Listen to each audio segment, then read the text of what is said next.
If that does not immediately explain to you our current geopolitical climate, you must have grown out of watching wrestling through the normal course of aging. I, on the other hand, understand this in my bones. This explains it, folks. All of your shock, all of your disappointment, all of your anger. It's in there. It's in the squared circle. You see, Saturday night. Oh, we're doing this. Saturday night. John Cena, the good guy of professional wrestling, Mr. Hustle, the champ, the man who stood for everything, truth, justice, the guy who literally holds the record for the most Make-A-Wish Foundation meetings of all time. People would get cancer just to meet John Cena. Last weekend, Cena flipped the script and went from being a face, a good guy, to a heel, a bad guy. Now, if you don't follow professional wrestling, and I'm guessing if you watch this show, you do not.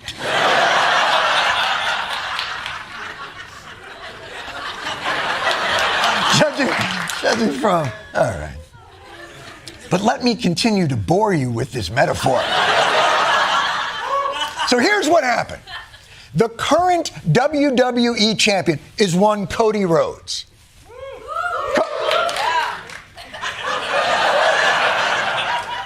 Seven people say around. Cody Rhodes is the people's champ. Unquestioned bravery. He stands in for Zelensky in this metaphor. A couple of weeks ago, The Rock, the now evil owner of the WWE, Putin in our story, made Cody Rhodes an offer. The one thing that I want more than anything in this world is that I want your soul.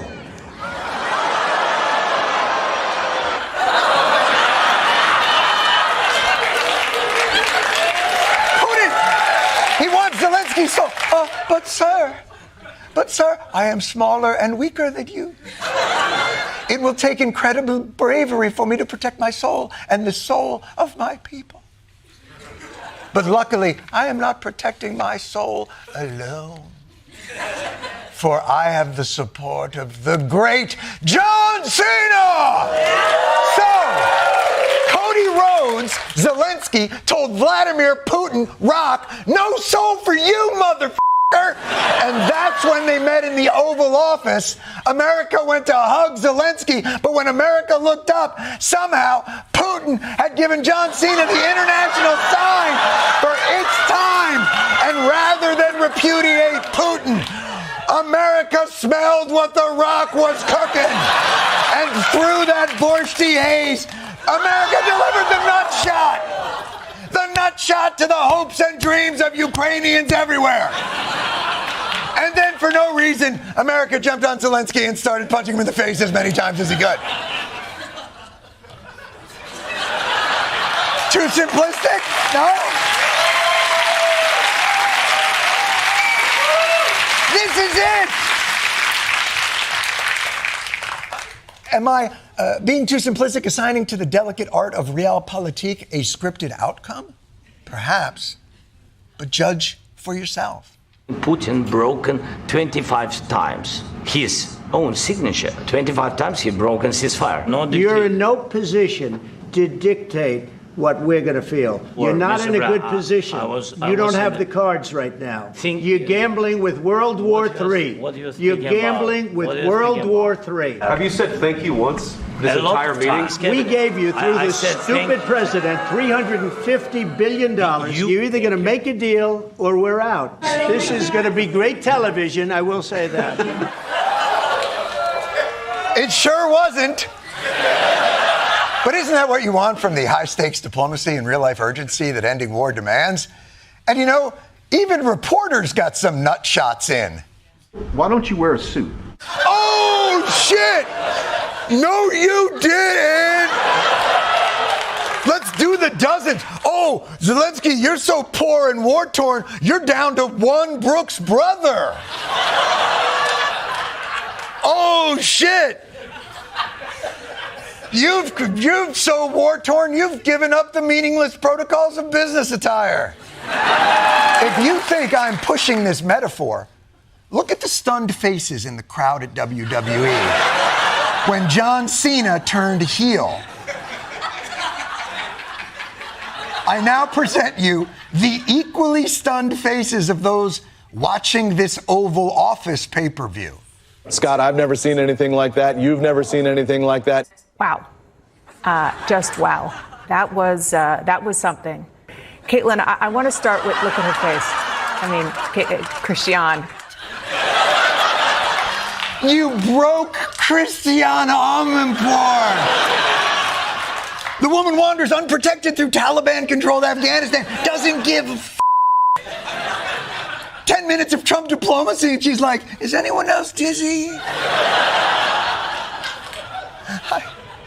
My A1C is plunging. Now, of course, there is one big difference between the WWE and the world of politics. In the WWE, they seem very clear on who the good guys and who the bad guys are. Nobody walked out of the match pretending that the guy who got nut-shotted was the bad guy. There was this attitude of ungratefulness, seeing his smirk, seeing him roll his eyes, seeing him refer to J.D. Vance, the vice president, as J.D. He shows up in his Equinox chic outfit to the doggone Oval Office. President Zelensky was also antagonistic, and frankly, he was rude. So impertinent, so disrespectful. Tone deaf, going in and fighting back, getting sassy with the president and the He was sassy. He was sassy. He was sassy.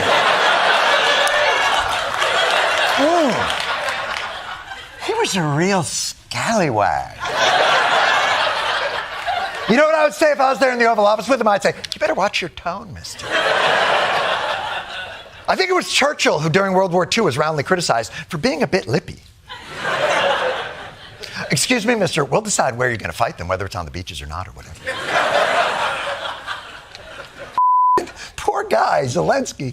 His nation was invaded. He's against all odds held off a much bigger army for 3 years. And we're like, would it kill you to smile a little more? Dress a little nicer, your beautiful country, nobody would know. Show off what you got, you know what I'm talking about? Maybe some of those rare metals I've been hearing something about. But of course, if you criticize Trump's very clear hostility to Zelensky, and very clear appreciation of Putin as being suspicious or a repudiation of American values as they've been outlined since World War II, Trump's people quickly set up straw men north of Richmond. If there are no negotiations, what is the alternative? Another 4 years of war? We're not saying there should be no negotiations. We're just surprised at the side you seem to be negotiating for. President Trump recognizes the urgent need to end this war after 3 long, bloody years. President Zelensky has different aims in mind. Yeah, bullshit. I'm pretty sure everybody wants to end all. Hitler wanted to end the war, just not the way it ended. You're pretending that we have no other options. Our hearts all break for the suffering and loss and death. But you know what will be even worse? World War III. Yes, I'm sure your heart, in quotation marks, is breaking. But in your little zero-sum formulation, you are correct. Total capitulation by Ukraine, loss of all their mineral wealth, and no security guarantees is still better than World War III. For now. But you know, everything sounds better if the only other option you're presenting us is World War III. You can listen to the Amelia Perez composer freestyle another verse at the Oscars or World War III. Eventually, you will agree to hear another verse by a hair. These guys are so up Trump's ass, they can't even admit that this meeting was Russia's wet dream. The world is now watching how Trump behaves and acts when he's pressed. I thought he stood up for America, that we're a good people. We want to help you. but we're going to be respected. So I think Moscow is probably more afraid of Trump than ever.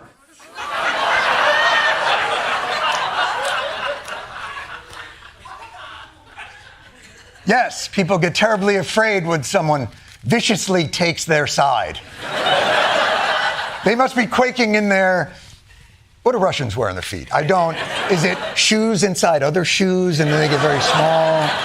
Until the last shoe that you take off is a tiny shoe and you're positive this has got to be the last shoe. And then, but no, you're a little baby tiny shoe. A little baby tiny shoe.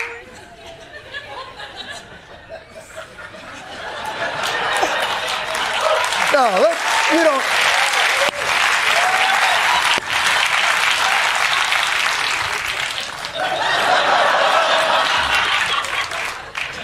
You know what? Putin must be quaking. Let's get this is the actual Russian state television view on Russia's fearfulness. The new administration is rapidly changing all foreign policy configurations. This largely coincides with our vision. America said, do whatever you want. It has nothing to do with us. It's such a pleasure to watch. Basically, he is taking our bread and butter. We wanted to saw the Western world into pieces, but he decided to saw through it himself. Not only are the Russians not fearful, they're f***ing delighted. Do you know how hard it is to delight a Russian? There's only two ways to do it. Break up the Western democratic order or bear on roller skates. It's the only two ways. Or social media dash cam death. Three things, really. Look, none of this is to say Zelensky handled this meeting well. Everyone knows by now Trump's love language is subservience. If he calls your wife ugly, you praise him. If he calls you whittle, you run his State Department. And if you're a foreign leader who wants to be on good terms with America, you got to butter Trump up like he's Texas toast. British PM Keir Starmer knows how it's done. It is my pleasure to bring from His Majesty the King a letter. He sends his best wishes. It's an invitation for a second state visit. This is really special. This has never happened before. This is unprecedented. And I think that just symbolises the strength of the relationship between us. So this is a very special letter.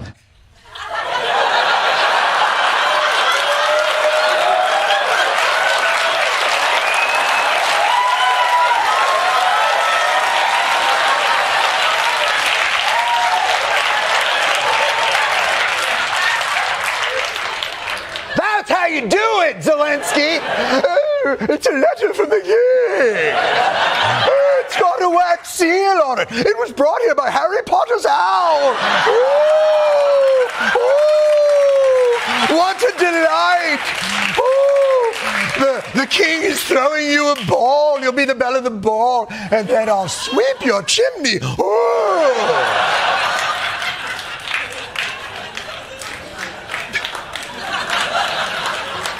Zelensky shouldn't have gone in there with Russia hasn't abided by any ceasefire agreement, so we can't trust them. He should have gone in there with a dessert cart and a Kyiv hotel opportunity. So this meeting has deeply wounded America's alliance with Ukraine, as well as the rest of Europe. And the punditocracy is having a hard time figuring out the strategy.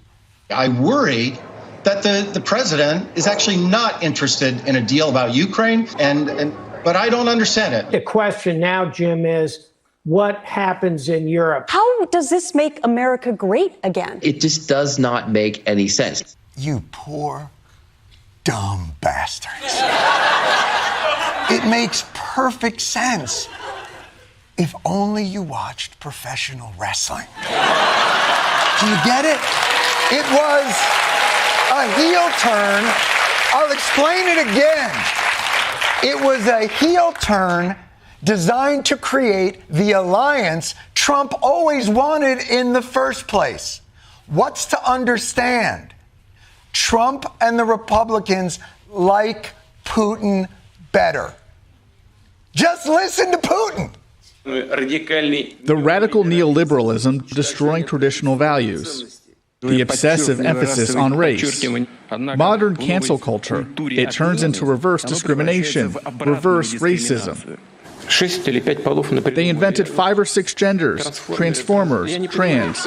You see, I do not even understand what it is. Share toilets for boys and girls. Cats marrying dogs. Will and Grace reboot? I mean, come on. It sounds like Putin is primarying Marjorie Taylor Greene from the right. A woman who, by the way, gives up the whole point of this realignment. The Ukrainian government is attacking Christians. Russia is not doing that. They're not attacking Christianity. As a matter of fact, they seem to be protecting it. By bombing other Christians. So everyone's wondering, why isn't Trump aligning himself with the West? In his mind, he is. Western civilization, not Europe. To most of us, Russia is not that. Because we, and historically everyone, has used the West to mean Western values. Europe represents the expansion of liberties advocated by great Enlightenment thinkers like Locke, Voltaire, and Rousseau. But to MAGA, this is Europe. It's f***ing gay. Super gay. When MAGA talks about Western civilization, they mean the Knights Templar. Still pretty f***ing gay. I gotta say. But excitingly so. But that's the thing. It's not democracy versus dictatorship or capitalism versus communism anymore. It's woke versus unwoke. And Russia is not woke. They're very tired. They're comatose. It wasn't decided in a particularly volatile meeting on Friday. You got to give credit where credit is due to MAGA architect Steve Bannon. They've been working on taking out the EU for a while now. It's a global revolt. It's a zeitgeist. We're on the right side of history. The beating heart of the globalist project is in Brussels. If I drive the stake through the vampire, the whole thing will start to dissipate. We'll call it the movement or the cause or something like that. And that's literally when we take over the EU.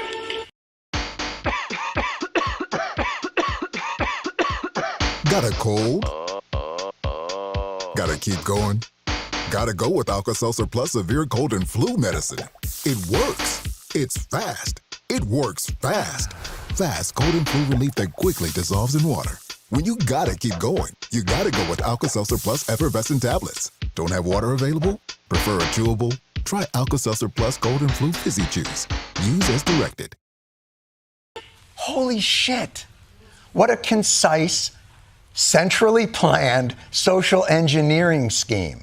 But here we are, the end result of a scripted arc that culminates in America betraying its old alliance for the lure of a strongman partnership that carves up the world's rich bounties and places classic democratic values behind transactional convenience. So say it with me, conspiracy theorists. By design, it's a new world order. Donald Trump has been busy. In the past couple of days, he's switched sides in the war in Ukraine, announced a national crypto reserve, and dismantled the National Weather Service because part of the fun of experiencing a Category 5 hurricane is the surprise. Trump's been so busy that I was getting worried he'd forgotten his plan to start a North American trade war. But my boy, he put it on the cow. We begin with the breaking news in America's escalating trade war, and it's dramatic. A global trade war kicked off at the stroke of midnight. President Trump's 25% tariffs on Canada and Mexico are now in effect. Yeah, that's right, baby. Trade war. Woo! Nobody does war better than USA. USA! USA! That's right, Canada and Mexico are about to feel the pain. And the best part is, it's not going to affect us at all. Ooh. The average American household could spend up to $2,000 more a year on everything from produce to clothes to new cars. Driving up the cost of a small car by an estimated $6,200 or an SUV by $9,000. Wait. We're launching a trade war and it's going to affect us? I'm going to pay $9,000 more for a Kia Sorento? Now I finally get why they say war is hell. So that's what Saving Private Ryan was all about. Private Ryan was a different movie. Isn't Isn't this the opposite of what Trump campaigned on? Raising prices on everything? I'm already buying my eggs in installments with Klarna. And the solution that his Secretary of Agriculture came up with, it's not very helpful. I think the silver lining in all of this is how do we, in our backyards, we've got chickens too in our backyard, how do we solve for something like this? And people are sort of looking around thinking, wow, well, maybe I could get a chicken in my backyard. And it's awesome. I agree with you. Yeah, I think everyone who isn't a farmer right now wants to be. Yes, great idea. Great idea. In this time of uncertainty, the one thing I need now is a wild animal in my house pecking my dick while I'm trying to make a frittata. Everybody who's not a farmer wants to be. Are you kidding me? Americans don't even go to grocery stores anymore. We just text Get Cheerios to strangers on Instacart. But sure, I guess I'll become a small farmer. And hey, why stop at chickens? You know, I could grow my own avocados. I could raise my own cows. Wait, why am I buying my steel like a sucker when I could be smelting iron ore in my own bathtub?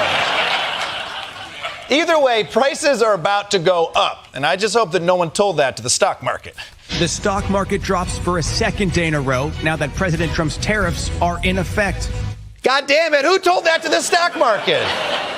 So the stock market is plummeting thanks to the trade war that Donald Trump started. So obviously, well, we know who to blame for that, right? What's left of the Biden economy is slumping so badly. It's just slumping. This is the legacy of the Biden economy. Damn you, Joe Biden. You were supposed to leave the password to the economy on the White House fridge before you left. If we're going to blame past presidents, why stop at Biden, you know? Jimmy Carter's been awfully quiet lately.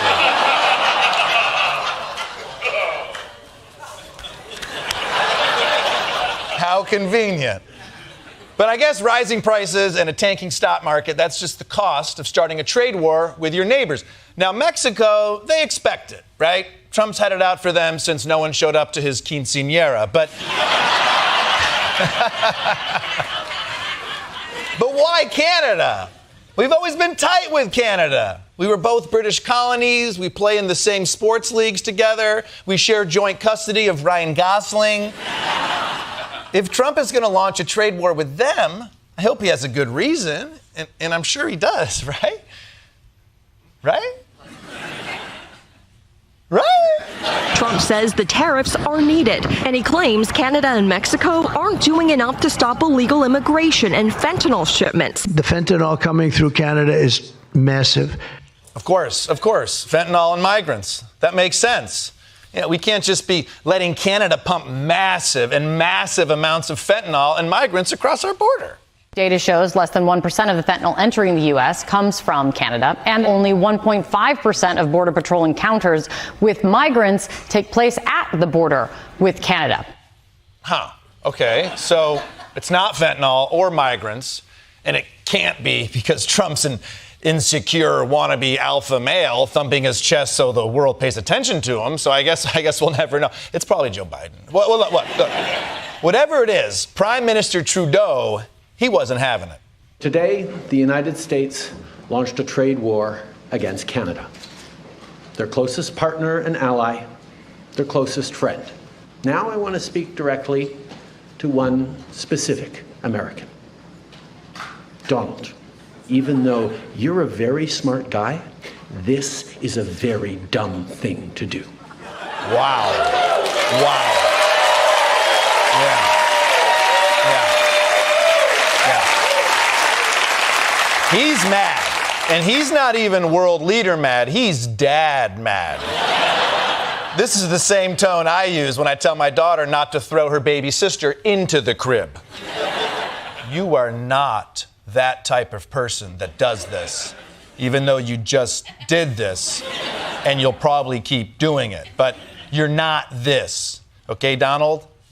My daughter's name is Donald. And all of Canada is lining up behind Trudeau, like Ontario's Premier Doug Ford came out to warn America about the consequences of a trade war, although in a confusing way. The people of the U.S., which I absolutely love, the American people, they're going to be paying more. The market is going to go downhill faster than the American bobsled team. Sick burn.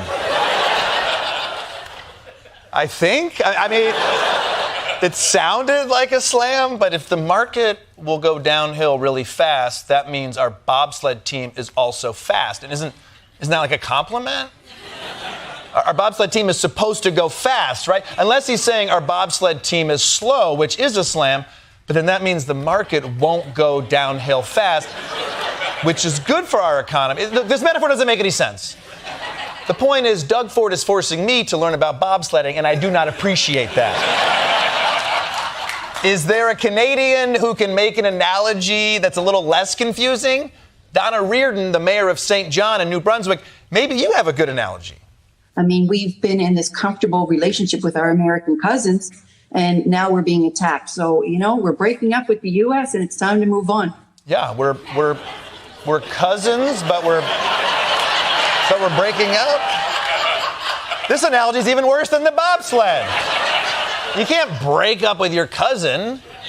Sure, you can both go off and get married and start your own families and try to convince yourselves you've moved on, but she's still there at Thanksgiving every year. And yeah, she brings her new husband and she laughs at his jokes, but deep down you can see in her pale blue eyes that she's sad, and I'm sad too, Stephanie. And I know she can see it in my eyes, which are the same color as hers because we're related, and that's why we can't be together, right? Well, what was I talking about? I'm sorry, but look, that's right. Oh, the trade war that we've launched for no reason. The point is, look, what Donald Trump has done to Canada. They're the nicest country on earth, the sexiest cousin, and look what we've brought them out to do. Canadians are reasonable, and we are polite, but we will not back down from a fight. Ontario Premier Doug Ford threatened to shut off his province's electricity exports to the United States and block shipments of Ontario's high-grade nickel. Canadian liquor stores took American whiskey off the shelves. There's also hashtags Buy Canadian and Boycott USA going viral. Canadian coffee shop The Morning Owl in Ottawa has renamed its popular Americano coffee to a Canadiano. WWE fans were drowning out the performance of the Star Spangled Banner in Toronto. Take a listen.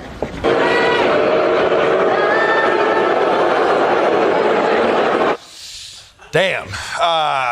Canada's respect for America has gone down faster than Curtis and Hubert Stevens, gold medalists in the two-man bobsled at the 1932 Lake Placid Olympics.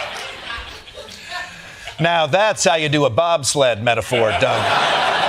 Last night, Donald Trump gave his first joint address to Congress of his new term. And I got to tell you, as a kid who was a bit of a civics nerd, I used to think these were pretty sweet events. You've got the president, the Supreme Court, every member of Congress in the same room. It's basically the Oscars for people with loose skin. But these days, a speech to Congress is just a theatrical production where everybody has a role and they slip right into it. So, places, everyone! Democrats showed up in full wardrobe, dressed in pink, as a symbolic protest against people who wanted them to do something meaningful. And they came with props, too, holding up little paddles like they were ready to give Mike Johnson a naughty little spanking, huh? Either that or a pickleball match. And you know what? Pickleball, all right? You ever played? Yeah. Once you get to the front line, you're not even allowed to move. How stupid is that? I'm edgy. Some Democrats took the signage to the next level. Congresswoman Rashida Tlaib had a dry erase board that she updated throughout the night with protest messages like "Stop lying to the American people," or "No king," or "That's a lie." And she went through a lot of them. She had one that said, "Who has Luigi's sex tape?" She did that cool S. "These markers are getting me high." And she had one message that especially resonated with me. It said, "Lucky Loser" by Michael Costa in stores March 11th. Now, yeah, I know. It's not really appropriate venue for that, but I appreciate it. And I should also mention that Lucky Loser, my book, it's in stores next week, starting on Tuesday. You can order it now.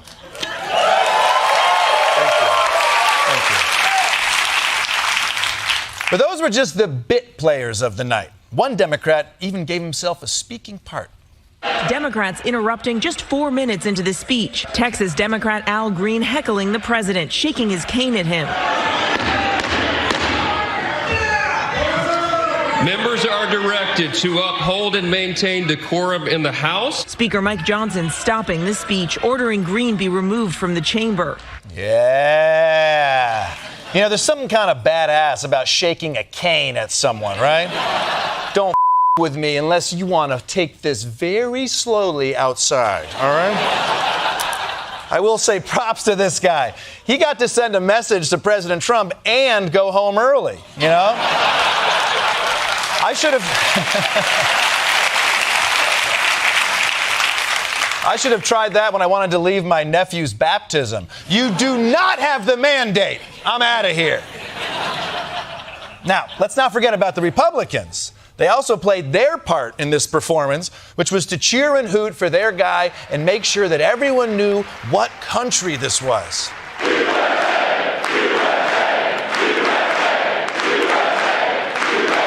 Yeah, USA! USA! Careful, guys. The last time Republicans got this rowdy at the Capitol, Nancy Pelosi had to bleach her desk. Here's a moment that encapsulated the embarrassing theater of the entire night. It's before the speech even started, when Donald Trump is walking down to the podium, surrounded by hooting Republicans, when a Democrat walks up behind him with a sign that says, "This is not normal." Okay. Which, first of all, I think it is normal at this point. Trump has been in our lives for a decade now. Sadly, this is our normal. In the same way that 20 years ago, it wasn't normal to drunkenly jump in the backseat of a stranger's car, but now it's called Uber, and there's only a 50% chance you end up murdered. So yeah, you know, shit changes, okay? But anyway, that Democrat is holding a sign that's wrong and ineffective, and then a divorced dad Republican sees the sign, reaches over and yanks it out of her hand and chucks it onto the floor. And she just stands there and does nothing. She's like, well, that sign was my only idea. But forget the supporting cast. The star of the night was Donald Trump. And you have to admit, he showed a lot of range last night. Okay. Like when he talked about Doge finding Social Security fraud, he got to show off his lying skills. We're also identifying shocking levels of incompetence and probable fraud in the Social Security program. Government databases list 4.7 million Social Security members from people aged 100 to 109 years old. 3.6 million people from ages 110 to 119. 3.5 million people from ages 140 to 149. And one person is listed at 360 years of age. I can't believe we're paying that many people Social Security. I can't believe it because it's not true, okay? And it's been debunked. I could explain why it's false and why Trump's wasting everybody's time over an Excel spreadsheet error. Or, in the time it would take to explain it, we could watch this video of my dog, Walter.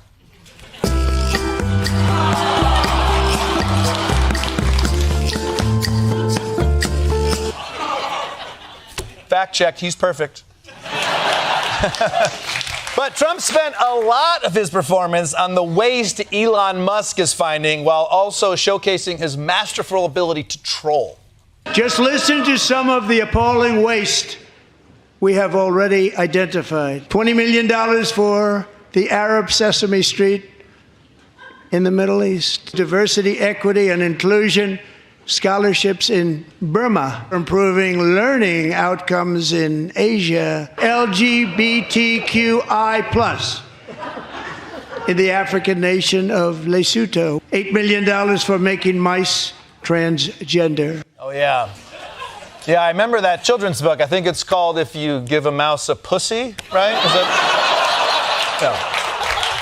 Now, To be fair, $8 million to transition mice is a waste of money. You know, just look at Mickey Mouse, right? You put a $6 bow on him and boom, Minnie Mouse. But hey, Trump, maybe you shouldn't criticize weird science stuff when your new best friend is the one putting microchips in monkey brains, and when those monkeys die, your other new best friend is taking them home in a doggy bag. But still, Trump did show his range. When his speech turned to Greenland, he showed off a very singular special talent, reassuring our allies in a bizarrely threatening way.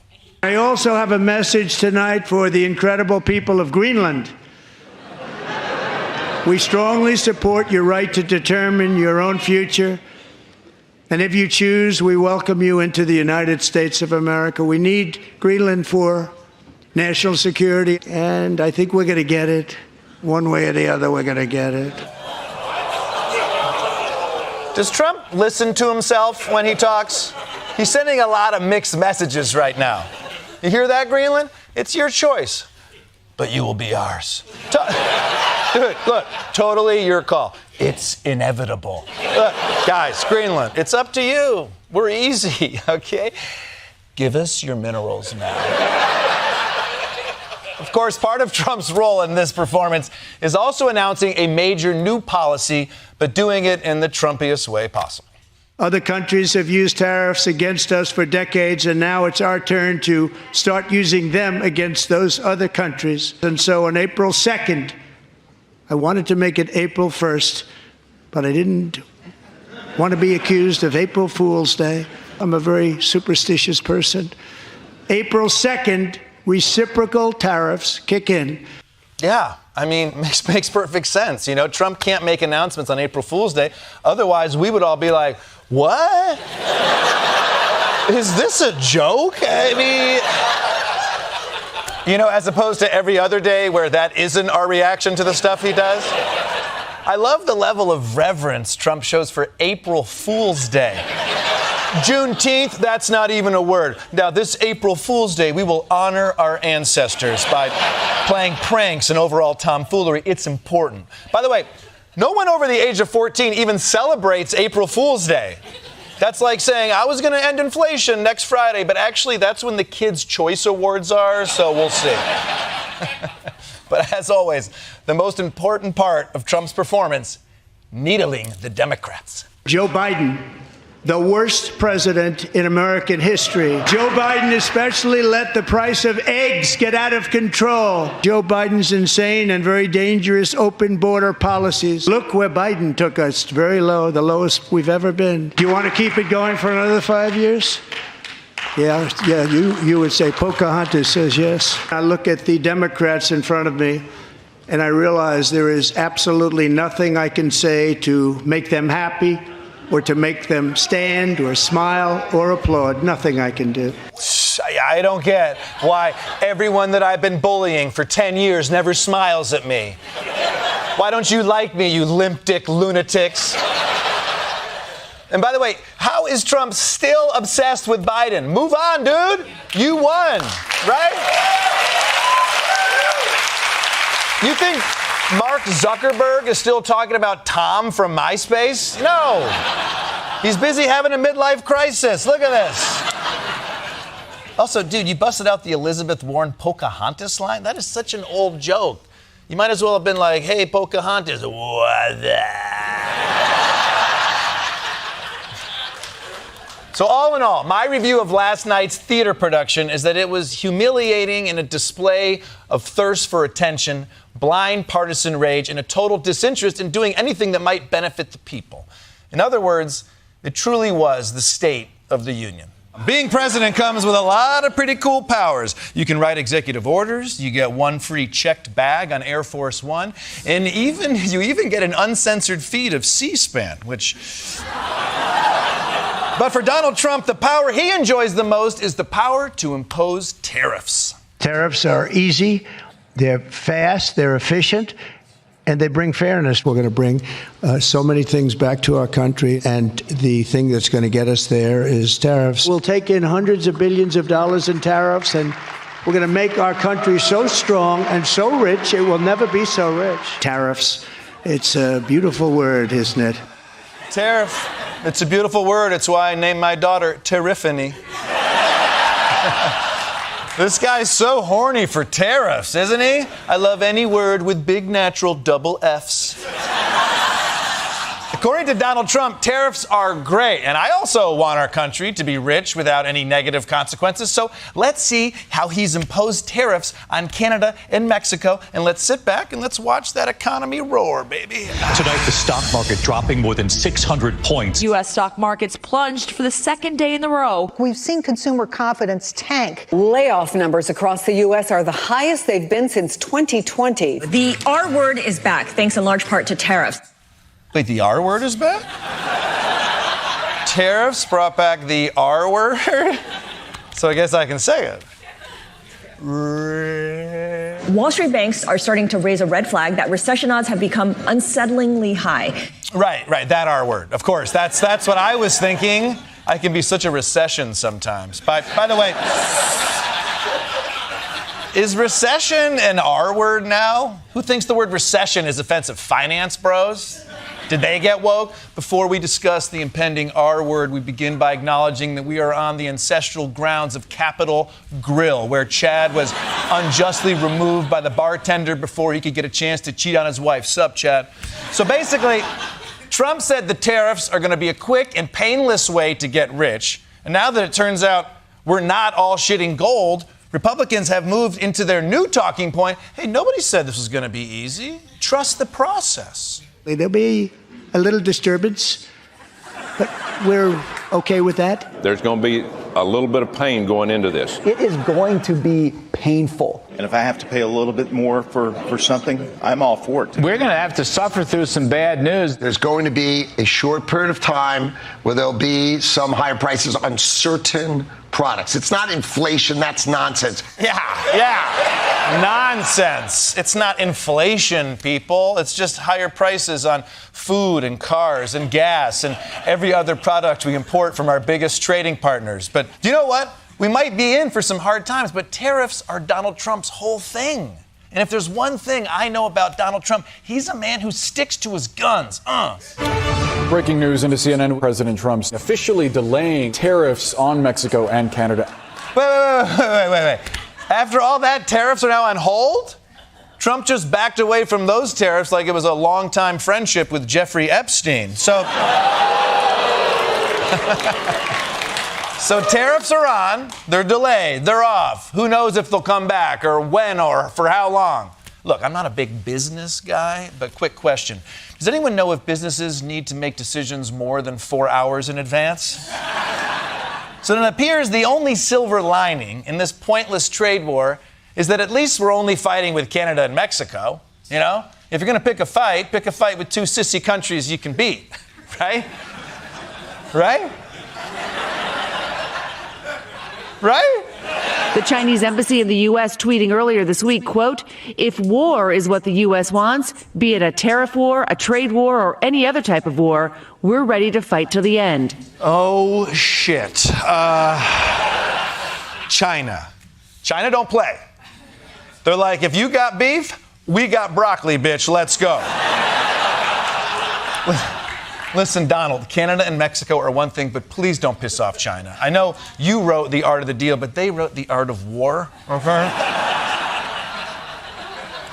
And I think a trade war with China might lead to, at best, a devastating economic depression, or at worst, nuclear destruction of most of American cities. Or as Trump might say, there'll be a little disturbance.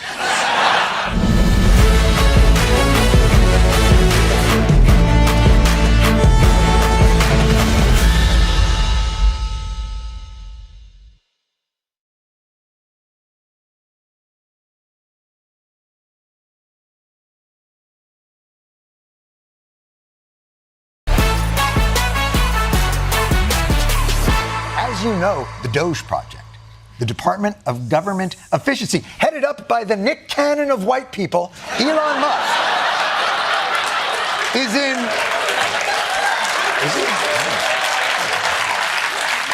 it's in full effect. And it may surprise you, I, for one, happen to be, quite frankly, DOGE curious. I'm actually somewhat Doge adjacent. So, Mr. President, if you would. We have to solve the efficiency problem. We have to solve the fraud, waste, abuse, all the things that have gone into the government. Yes! Now, if you had woken up from a coma and heard nothing else that this man had said for the last 10 years, you might think to yourself, I like this guy. I, too, believe government needs to be more efficient, to weed out waste, fraud, and abuse, and deliver the necessary services that Americans rely on more agilely. So what do we do first? Do we pour through the Inspector General's reports that have addressed these things? Utilize computerishness to excise redundancies in the system? Find ways to more efficiently deliver the government assistance so many Americans rely on? What's first? Elon Musk and his Doge team firing thousands of federal workers. They're trying to cut 10% of the federal workforce, which is 200,000 jobs. Oh! Have we determined if those are effective workers? Is it based on performance? Are you going in with a scalpel so that we don't hit any vessels and vital organs?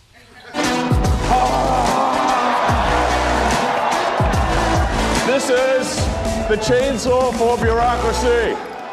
Chainsaw!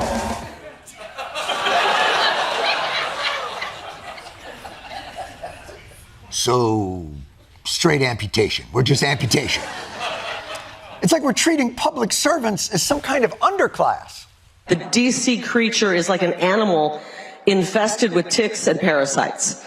Our money is lining these swamp creatures' pockets. You know what you call someone who sucks up resources in return for nothing? You call them a parasite.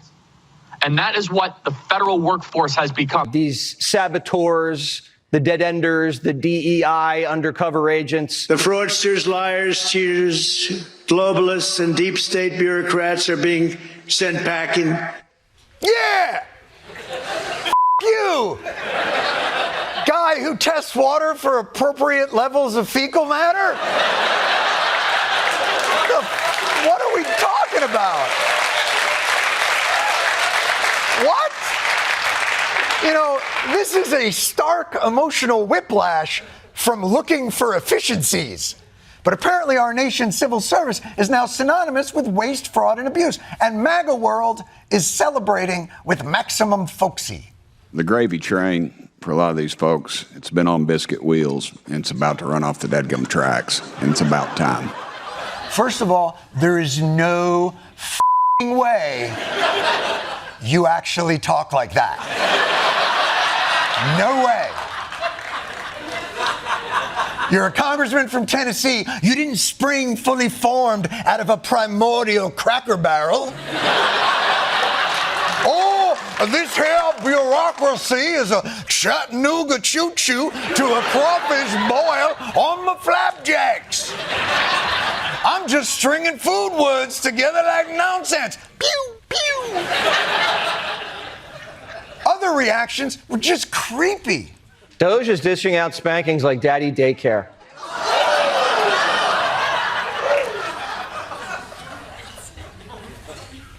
I don't remember the spanking scene from Daddy Daycare.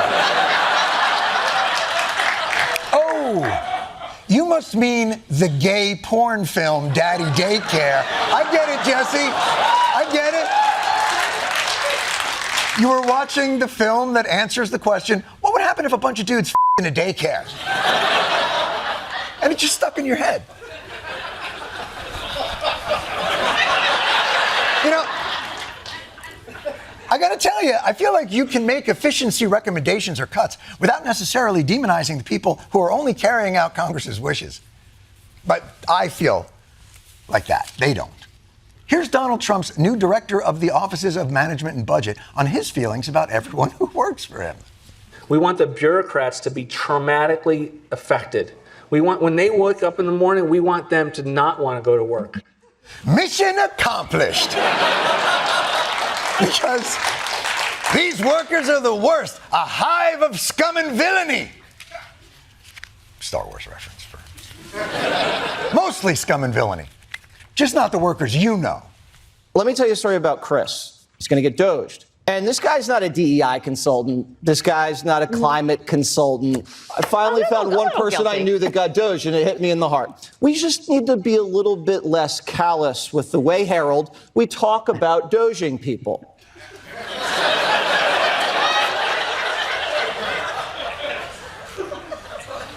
Do you watch your f***ing show? Yes, you certainly want to be callous, like referring to someone losing their livelihood as being a child being spanked at daycare. But I guess that's just the price of efficiency.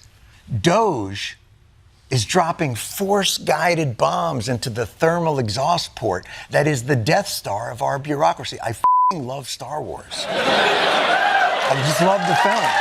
But Doge is Jedi-level shit, man.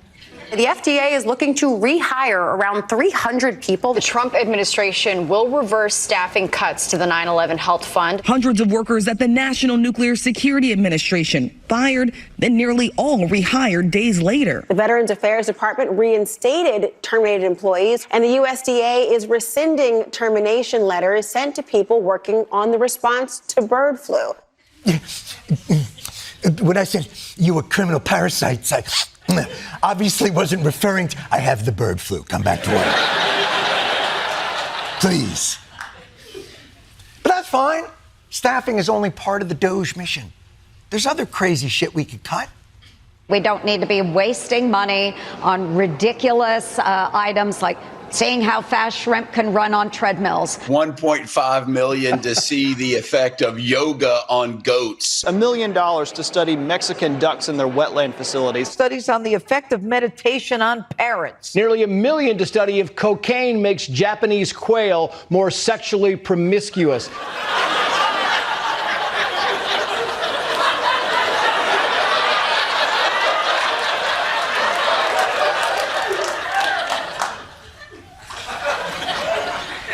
I'm going to go with yes on that last one.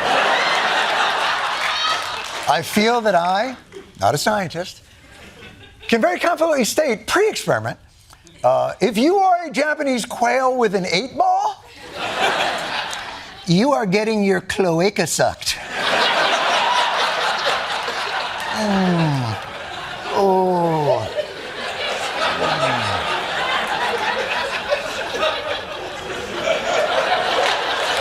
I'm sorry. That may be the most favorite thing I've ever said on this show. No, that's not. Now, obviously, that list of programs, some of them are being presented to seem even more ridiculous, and some of those were completely invented out of thin air. But the point is, why are we spending money on things that seem obviously stupid? Even though a government-funded study on Gila monsters is how we ended up with Ozempic.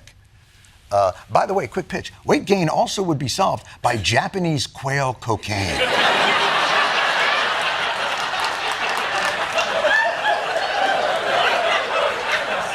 It's really the Star Wars of drugs, cocaine. No downsides. You'd be having your cloacas sucked in no time. All right, but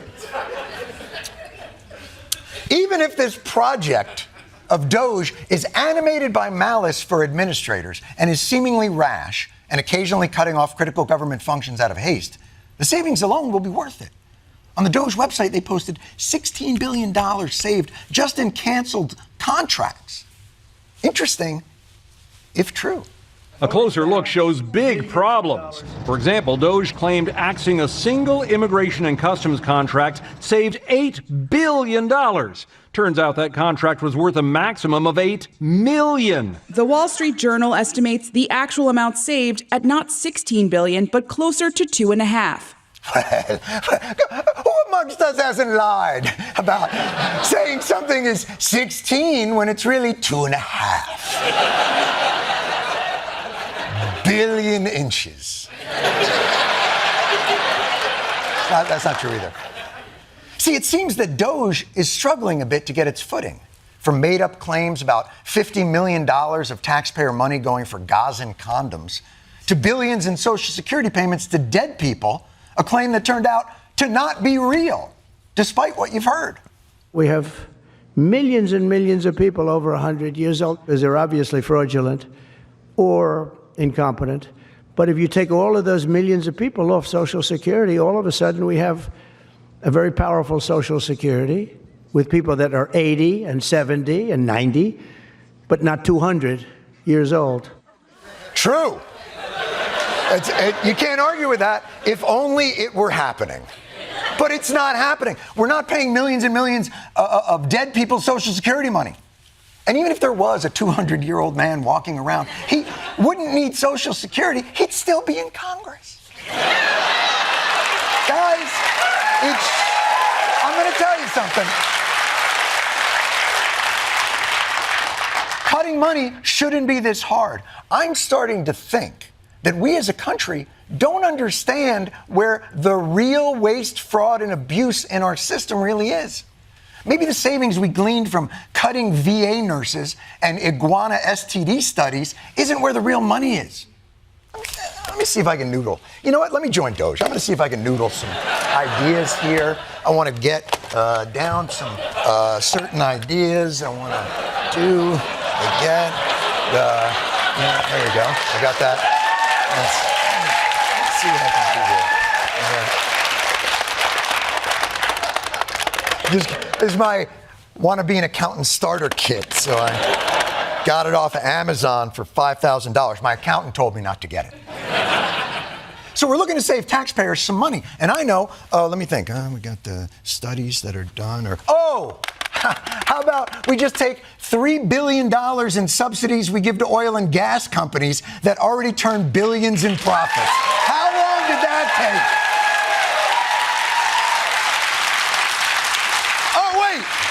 How about we just close down the carried interest loophole on hedge funds? That's $1.3 billion a year. Oh, how about we stop the $2 trillion we've given to defense contractors to build a fighter jet that blows when everybody knows the next war is going to be fought with drones and blockchain, whatever that is. Holy shit. I can't believe it. I just saved us billions of dollars in 11 seconds. Just call me Big Balls. Right? I'm sorry, I'm being told that nickname is already taken. Well, can I get a Doge nickname? Ooh. Disturbingly low-hanging balls? Really? Oh, like you've never heard of how would you even know that? Oh, I'm sorry.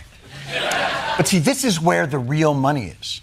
The real money, the money our free market-ish system uses to prop up corporate profit at the expense of the taxpayer. Pharmaceutical companies get everything from our government: tax breaks, research grants, patent extensions, worth billions of dollars. And what do we, the people, get for it? The highest drug prices in the Western Hemisphere. And for some reason, the possibility of an infection in our perineum. Why would you take a drug that would give you an infection in your perineum? And why are they telling us about it at dinner time? But you know what's so horrible about our system now and the corruption that lays within it? We're so f***ing numb to it, we actually tout tiny cracks in that exploitation as victory.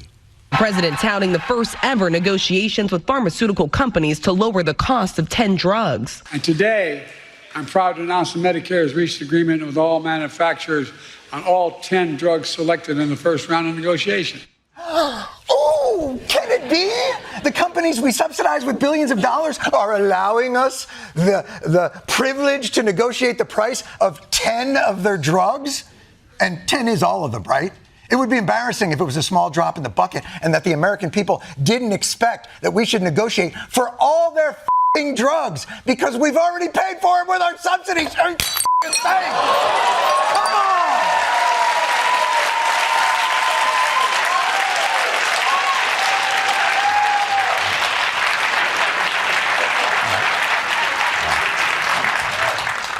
I'll be going to the hospital soon. What What we do with pharmaceutical companies is like the worst Shark Tank deal in fucking history. Well, we're asking for billions of dollars of your money. Oh, what do we get, 10% of your company? No. Do we get a discount? No. What do we get? Have you checked your perineum? We live in the upside down, and don't blame the corporations. They are profit-seeking psychopaths that need the lowest wages and the cheapest raw materials to drive their highest profits. But why do we, the taxpayers, subsidize their psychopathy? That's the waste, fraud, and abuse in our system. That's it. That's what we should be going after. Not the fantastical, overgenerous terrorist condom allowances. In another program, $50 million plus another $50 million for condoms for Hamas. You know about that? $100 million for condoms. Condoms. Does everybody know what a condom is?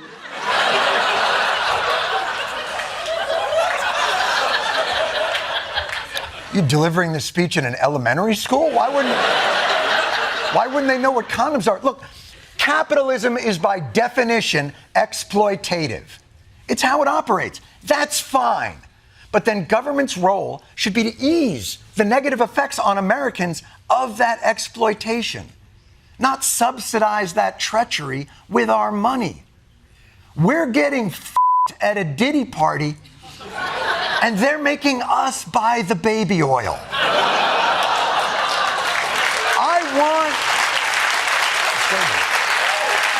Look, man, I want Doge to work. I want better efficiencies. I want to get rid of the alphabet agencies that don't do enough, make the Pentagon pass an audit. But we are doging in the wrong place if we want to really change the system. Companies like Walmart and McDonald's make billions of dollars in taxpayer-subsidized profits, yet many of their hardworking employees need taxpayer-subsidized public assistance. Airlines get billions in bailouts that they use in stock buybacks and bonuses. But if you're on food assistance, you're not allowed to buy hot food with it. Because apparently heated entrees are for winners. We are subsidizing the very system that makes workers' lives harder in the first place. All in the name of freedom and liberty. But the greatest restriction of freedom in this country isn't DEI and pronoun pressure. It's f***ing poverty and struggle. And the government's role, I'm not done, you bastards.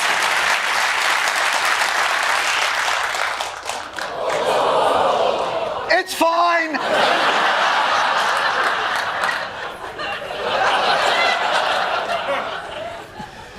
The government's role should be to end the corruption that enables that exploitation. That's what the Democrats should be doing every day.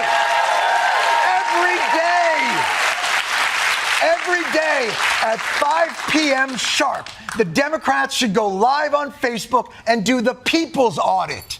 Find the absurdities and the remedies in our exploitative system. Get someone like AOC or Jasmine Crockett or Chris Murphy or anybody that doesn't sound like they're complaining why there's no more frozen yogurt at the cafeteria in the villages. I'm sorry.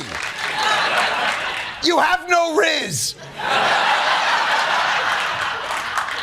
And we need something more than shouting. We need to do something constructive to anchor our hopes.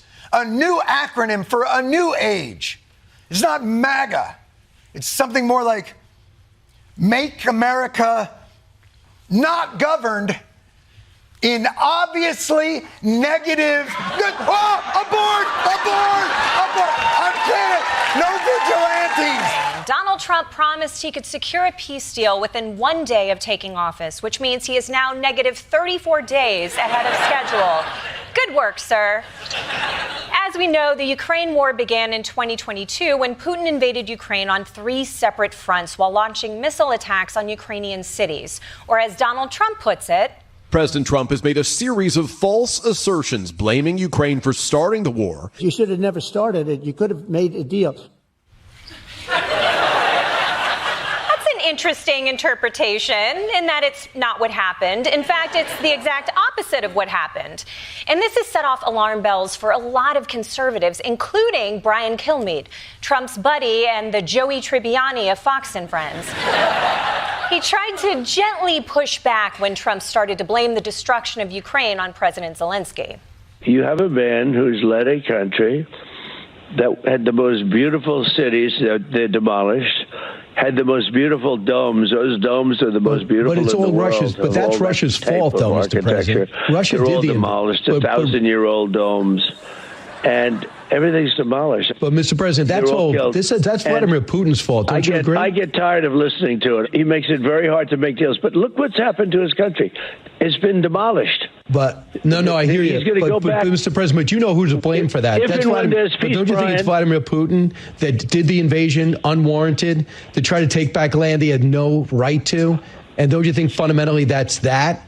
And if you could just get now both sides want to talk, it seems. So we should just get to that point. They only want to talk because of me. But this is how off the rails Trump is. His beloved Fox News is saying, Mr. President, you sound crazy, and I believe DEI causes tornadoes. And he's right, not about the DEI causing tornadoes. We all know trans people cause tornadoes, but about this war. Under Donald Trump, America has fully taken Russia's side, which means, are we the bad guys now?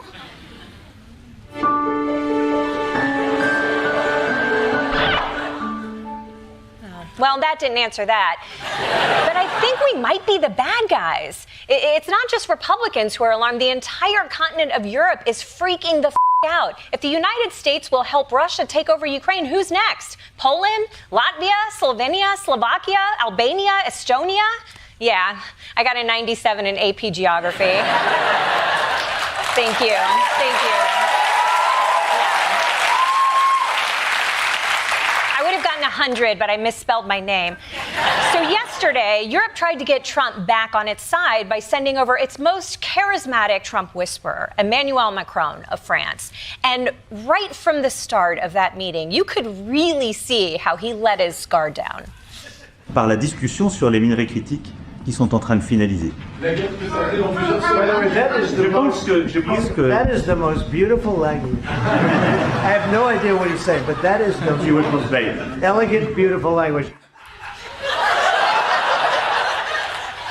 Yeah, Trump just loves the French accent, probably because it's the native tongue of his hero, Pepe Le Pew. Something about that pervert skunk that Trump finds so relatable. But Macron's accent gives him a lot of leeway to gently correct Trump every time he spews bullshit. I mean, this war costed all of us a lot of money. And this is a responsibility of Russia, because the aggressor is Russia. Europe is loaning the money to Ukraine. They get their money back. No, in fact, to be frank, we paid 60% of the total effort. And it was through, like the US, loans, guarantee, grants, and we provided real money.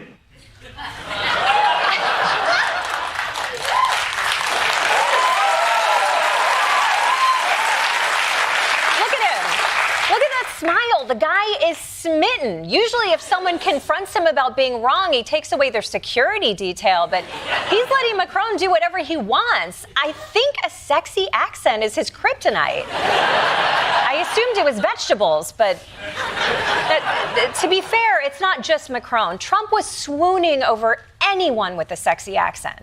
I want to know what is your idea about Italy, if you want to make the same thing. Can you talk a little louder? You have a beautiful voice, but you're not. In these days, you speak. Where are you from? Italy. From Italy? Oh, I love Italy. Oh, Italy. I love that restaurant with the grocery store attached. Oh, now. Love it. So good. Now tell me, which section are you from? Formaggio? Produce? Self-checkout? By the way, Trump is the only person on earth who has ever asked an Italian person to talk louder. Of course, as we saw last week, not every accent does it for him. Sometimes it just confuses him. Mr. President, people in India would be welcoming your decision to extradite Tahabur Rana to... I can't understand a word he's saying. Dude, come on. If you don't understand what someone is saying, don't be rude and dismiss them. Just laugh and go, oh my God, that's so crazy, like a normal person. I mean, is Trump sure that he wants to be president? Because this is the worst job in the world if you don't understand accents. It's like working as an escort if you're still not 100% sure which hole it's supposed to go in. Although, would that actually make you a great escort?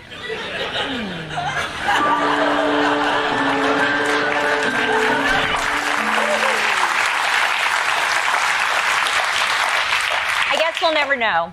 By the way, if you're wondering how tough Indian accents are for Trump, he had to get a translator for it. Not for the language, for the accent. It is evident that how the deep state of United States was involved in regime change. So what is your point of view about the Bangladesh? Soros, and what is the role that the deep state played in the situation in Bangladesh? I can't believe Doge is going around looking for inefficiencies. Meanwhile, Trump has an English-to-English translator.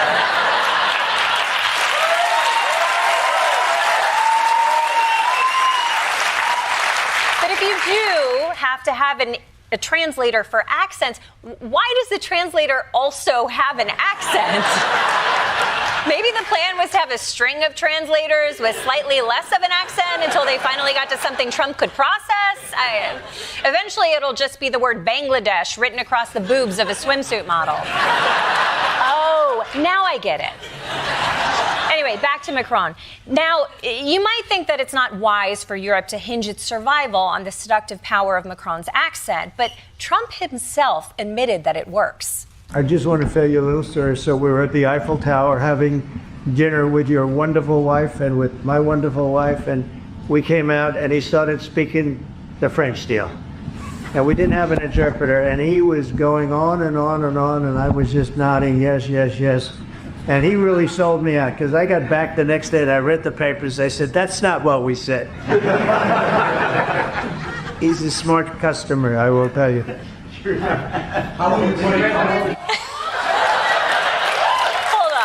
Hold on. Forget the accent. What was going on with that handshake?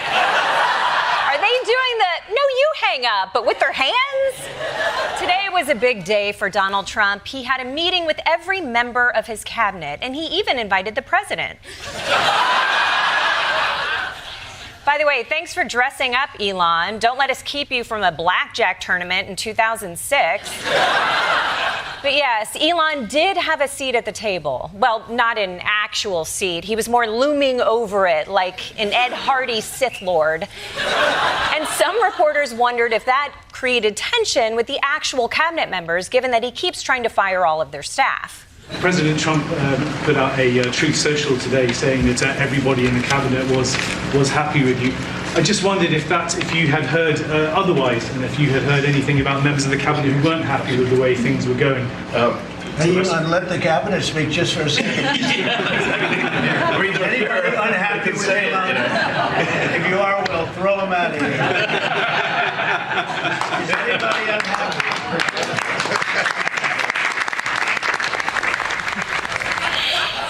It's nice to know that someone gets a vote on whether Elon Musk should be running the country. It would have been awkward if someone started to raise their hand before everyone else started clapping.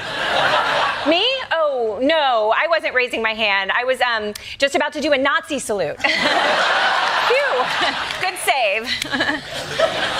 So everyone is proud of the job that Elon is doing, and Elon agrees.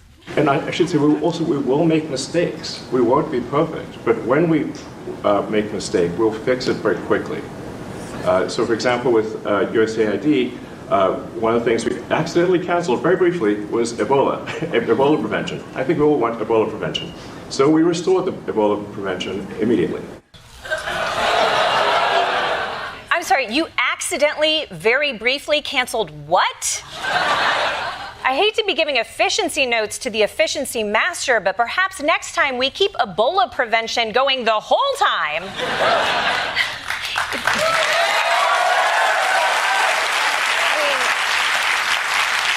Is Elon really asking asking for credit for only canceling Ebola prevention a little bit?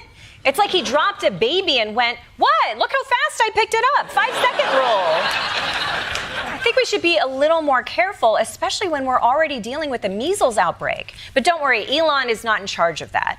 RFK Jr. is. There's 124 people who have contracted measles at this point, mainly, we're told, in the Mennonite community. There are 2 people who have died, but we're watching it, so it's not unusual. We have measles outbreaks every year.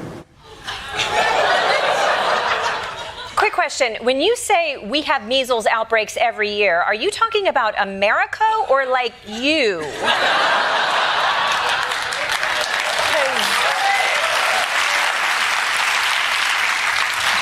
It sounds like you might take out that whole room, and that would be terrible, I want to say. But yes, RFK is overseeing the measles outbreak, and he has promised that he will personally, if the hospital allows it, consume all of the corpses of those infected. So he's really seeing to it. And this cabinet meeting was kind of a waste of time, okay? But Trump has been getting some stuff done. For example, yesterday he signed an executive order that forces hospitals to be transparent with their prices. And look, that seems like a good idea. And I am perfectly capable of admitting it when Donald Trump did something good. When Donald Trump did something good. When Donald Trump did something good. I can't say it.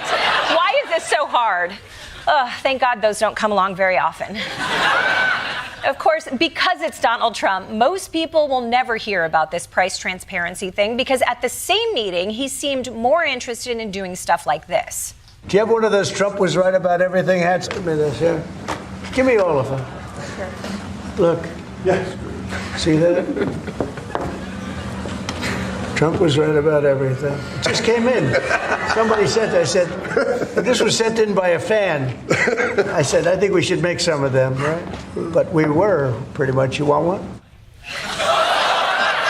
Okay, first of all, that is way too much text, guys. If your hat needs a bookmark, it's not a good hat. And look, I hate to quibble with the hat, but Trump wasn't right about everything, okay? There were a couple of small things. I don't know, Haitian immigrants weren't eating cats and dogs. There wasn't $50 million worth of condoms sent to Gaza. Belgium is not a city. The 2020 election wasn't stolen. China doesn't operate the Panama Canal, nor does it.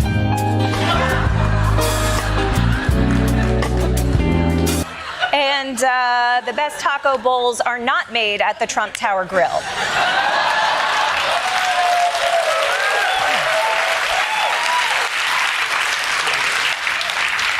But yes, other than that, Trump was right about everything.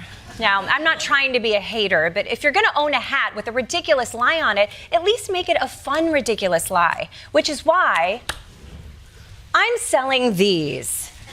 Garfield did 9/11 hats. Get yours today before he finishes the job.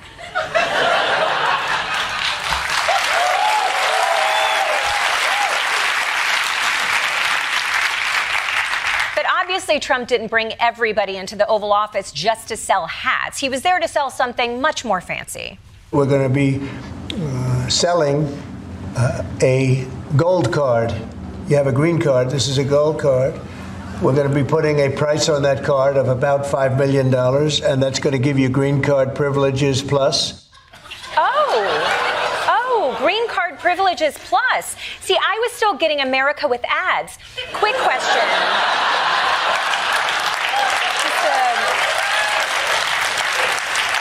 Question. If I'm unhappy with America, can I cancel my subscription after 7 days? I am curious, what does this gold card do?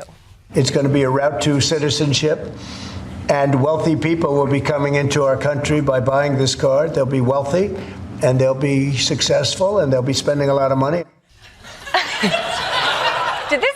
put a cover charge on America? It's $5 million to get in, but he'll waive it if you bring in 3 hot girls with you. I mean, I guess it beats the old way of becoming a citizen, which was to marry Donald Trump, but still.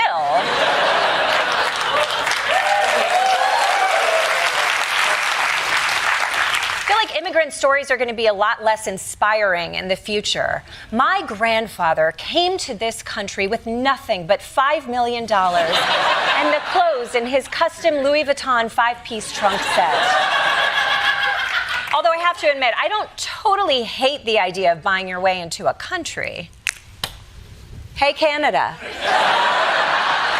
How you doing, girl? I'm just going to come out and say it. I want to be in you.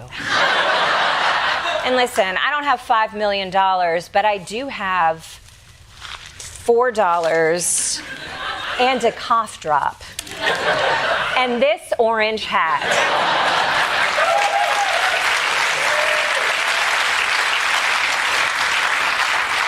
Let's talk about it. Now, you might be thinking, wait a second, if the U.S. is just going to put citizenship up for sale, doesn't that mean that any monster can buy one as long as they're rich? Well, according to Trump, Would a Russian oligarch be eligible for a gold card? Yeah, possibly. Hey, I know some Russian oligarchs that are very nice people. It's possible. Seems like Trump watched Honora, and his takeaway from that movie was, we need to do more to help out that rich Russian teenager. He's so good at sex.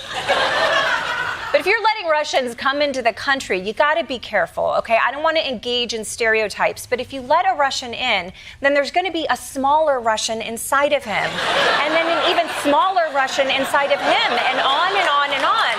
There's always another. Since taking office, Donald Trump and the Republicans have been making a lot of big changes in the same way that Godzilla made some big changes in Tokyo. But there's also been a liberal opposition growing over the past few weeks. People have started taking to the streets and making their voices heard. Hundreds of federal employees gathered on Capitol Hill for what they called a rally to save the civil service. Which side are you on? Which side are you on? We'll fight against Doge. We'll fight Elon Musk. Which key are we on? Oh, sorry, but that sounded so bad I had to cleanse my ears with an RFK Jr. speech. Were there any protests that aren't just singing? There is a unique protest getting underway at the Kennedy Center. 2 dance companies are staging a dance protest, as they're calling it, against the Trump administration's recent takeover of the Kennedy Center. We have started to see dancers show up here to the Kennedy Center doing a dance called the Nelken line. It's by a German dancer that is pretty popular, they tell me.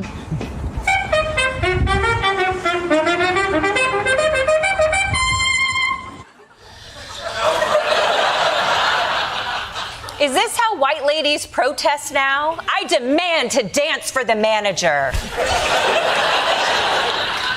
At least, you know what? At least they're getting out there. And these are regular citizens doing their best. It's not their responsibility to block the Trump agenda. That's on the Democratic Party. They have the talent and experience honed from decades of asking me for money.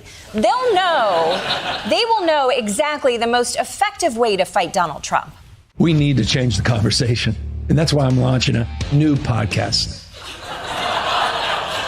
Cool. California Governor Gavin Newsom is starting a podcast. I can't believe they rebuilt LA that fast. Glad you have the time. I mean, forgive me for not subscribing to the Gavin Newsom pomade hour, but I think the moment calls for a little more than polite conversation, although some Democrats are taking that very literally. If you could speak directly to Elon Musk, what would you say? Off. Donald Trump and Elon Musk. I say Trump. Ooh, okay. You guys kissed your lobbyists with that mouth? That's right, the Democratic strategy written and directed by Quentin Tarantino. Look, I get the spirit behind it, but cursing in politics doesn't exactly age well. The Gettysburg Address wouldn't have been the classic it became if it went 80 years ago. Not to mention, dropping the F-bomb isn't really for everyone. I noticed Congresswoman Maxine Dexter had a little bit of trouble. I am going to tell you that we do have to. I don't swear in public very well, but we have to Trump.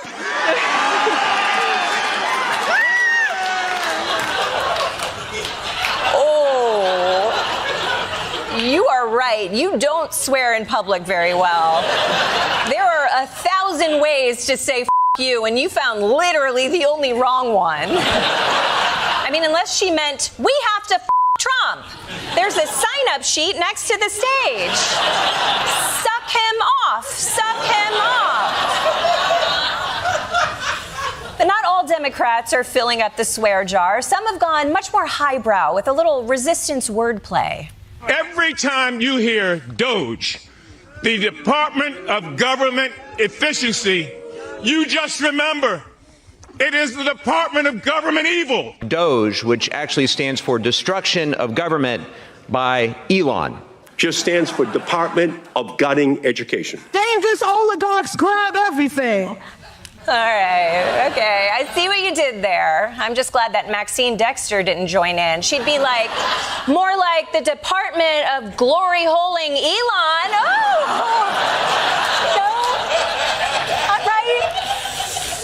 This is what happens when you're the party of liberal arts majors. MAGA stormed the Capitol and Democrats are doing creative writing exercises. But hey, if clever acronyms aren't your thing, Democrats are also pulling out some timely pop culture references. We also know, of course, that Elon Musk is sending his unqualified DOGE staff to carry out this agenda across all these agencies. And in some cases, actually teenage staffers. They're trying to rob you, and they're probably a minor. Thank you, and I yield back. I'm sorry, I became a Republican for a second. Look, I don't know how, but I think this congressman somehow just lost the beef for Kendrick. I do think, though, that every rap battle should end with, thank you, I yield my time. Let's all be fair, okay? Because not all of the Democratic messaging has been breaking the cringe-meters. Bernie Sanders has been on an anti-oligarchy tour, and his town halls have been drawing huge crowds.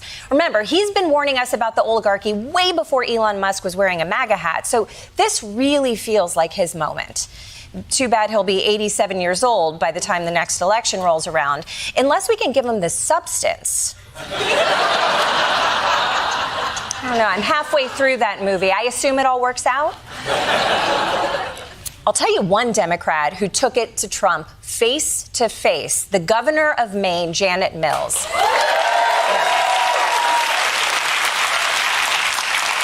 Last week, Trump held a meeting at the White House where he called her out for refusing to comply with his ban on trans athletes. And once he did that, she made it clear that she wasn't going to comply with any of his bullshit. The NCAA has complied immediately, by the way. That's good. But I understand Maine. Is the Maine here, the governor of Maine? Yeah, I'm here. Are you not going to comply with it? I'm complying with state and federal law. We are the federal law. Well, you better do it. You better do it because you're not going to get any federal funding at all if you don't. And by the way, your population, even though it's somewhat liberal, although I did very well there, your population doesn't want men playing in women's sports. So you better comply because otherwise you're not getting any federal funding. We'll see you in court. Every state. Good. I'll see you in court. I look forward to that. That should be a really easy one. Yes! Andy Cohen will never make a show just as good as what I just watched. That's how you do it. Forget singing, forget dancing. This is how you confront Trump with tipsy ant energy. Define the issues and force the court to pick a side. Which side are you on? No, stop that. Stop that. Get it out of here. Stop.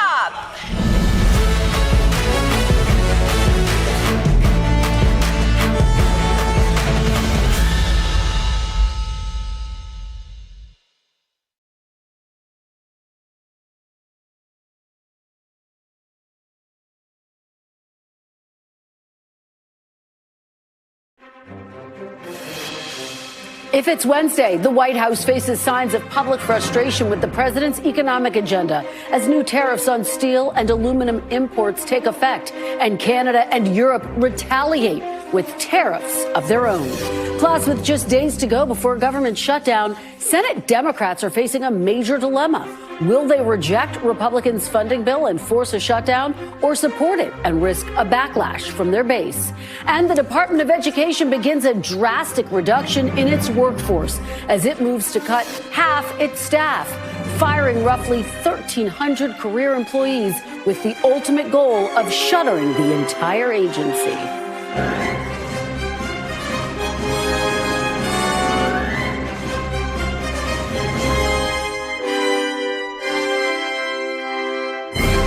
Welcome to Meet the Press Now. I'm Kristen Welker in Washington, where escalating trade wars and mixed messaging from the White House continue to raise concerns about the fate of the U.S. economy. The markets just ended today's session with the Dow relatively flat. The other major indices slightly up after a key inflation report came in cooler than expected, which was welcome news for the White House, as new 25% tariffs on steel and aluminum imports took effect today, putting new price pressure on U.S. consumers. Also today, more tariff retaliation from top trading partners, including Canada, which announced tariffs on $21 billion in U.S. goods, and the European Union, which announced tariffs on $28 billion in goods as well. Here's Canada's foreign minister earlier today. This is much more than about our economy. It is about the future of our country. Canadian sovereignty and identity are non-negotiable. Canadians have had enough, and we are a strong country. In an effort to cool some of the tensions between the U.S. and Canada, a Canadian delegation is coming to Washington tomorrow to meet with top Trump administration officials, including Commerce Secretary Howard Lutnick. Lutnick has been one of the most ardent proponents of tariffs, but has notably shifted his outlook on what effect those tariffs may have on the U.S. economy. Here's what he said on Meet the Press on Sunday and then last night. Should Americans brace for a recession? Absolutely not. Anybody who bets against Donald Trump, it's like the same people who thought Donald Trump wasn't a winner a year ago. Donald Trump is a winner. He's going to win for the American people. That's just the way it's going to be. There's going to be no recession in America. Will these policies be worth it if they lead to a recession, even a short-term recession? These policies are the most important thing America has ever had. So it is worth it. It is worth it. The message hasn't been much clearer from the president, who has seemingly shifted his position about both the economic outlook and the reason for tariffs. Are you expecting a recession this year? I hate to predict things like that. There is a period of transition because what we're doing is very big. We're bringing wealth back to America. That's a big thing. And there are always periods of it takes a little time. It takes a little time. Are you worried about a recession? Maria Bartiromo asked you, and you kind of hesitated. I'll tell you what, of course you hesitate. Who knows? All I know is this. We're going to take in hundreds of billions of dollars in tariffs, and we're going to become so rich, you're not going to know where to spend all that money. The Commerce Secretary said there wouldn't be one. Boom. Just so you know. Just specifically on the recession. Yeah. Do you think there will be a recession? I don't see it at all. I think this country is going to boom. Business leaders and investors, meanwhile, have urged the administration to provide more clarity on its tariff strategy, as the president has simultaneously threatened pulled back and doubled down on various tariffs in his first few weeks in office. NBC's Kelly O'Donnell pressed President Trump on this issue as he answered questions from reporters in the Oval Office today. Take a look. There's been a lot of on and off, some inconsistency. There's no inconsistency, only with NBC, which is one of the worst networks on television, by the way. Let me just tell you the inconsistency. I have the right to adjust. And I'm not like a block that just, I won't delay. It's called flexibility. It's not called inconsistency. It's called flexibility. And I think you want me to be flexible too. Is flexibility going to be your ongoing view toward? Sure, I'll always have flexibility, but there will be very little flexibility once we start.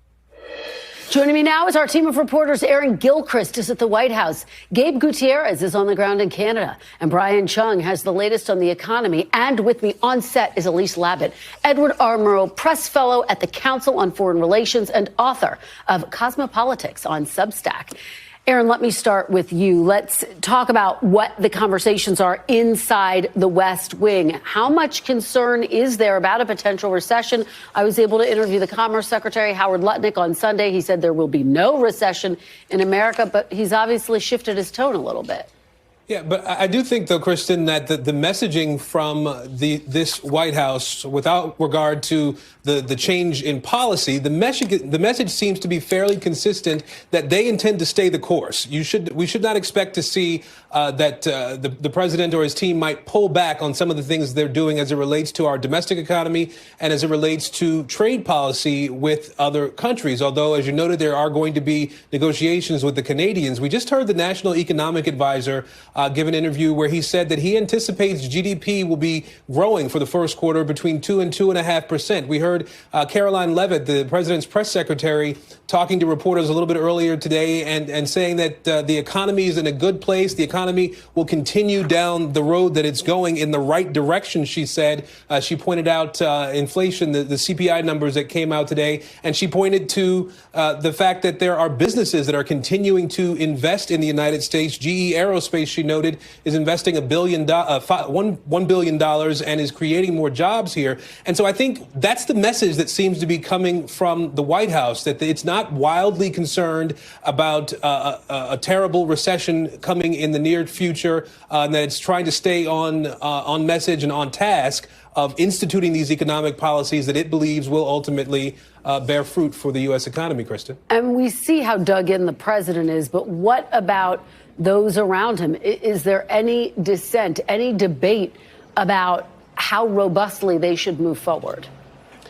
There doesn't seem to be a lot of dissent. I think there is some debate. The president himself has indicated that he surrounds himself with people who have differences of opinion sometimes and that they may bump heads. But at the end of the day, we have heard repeatedly from the Commerce Secretary, from the Treasury Secretary, from the National Economic Advisors and others in this administration that they are executing on the plan that President Trump wants them to execute on. And so I think, Kristen, that's what we should expect to see going forward. The president indicated on more than one occasion that he thought that there could be some bumps in the road, little disturbances, I think was the phrasing that he used, but that doesn't seem to have deterred him from the tariffs that we've seen put in place on Mexico and Canada, from the steel and aluminum tariffs that we saw go in place today around the world.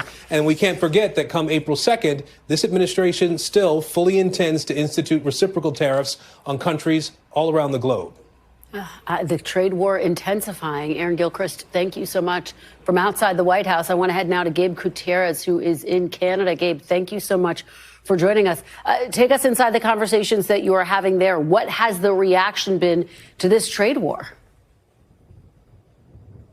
Hi there, Kristen. Well, good afternoon from a very frigid Charlevoix.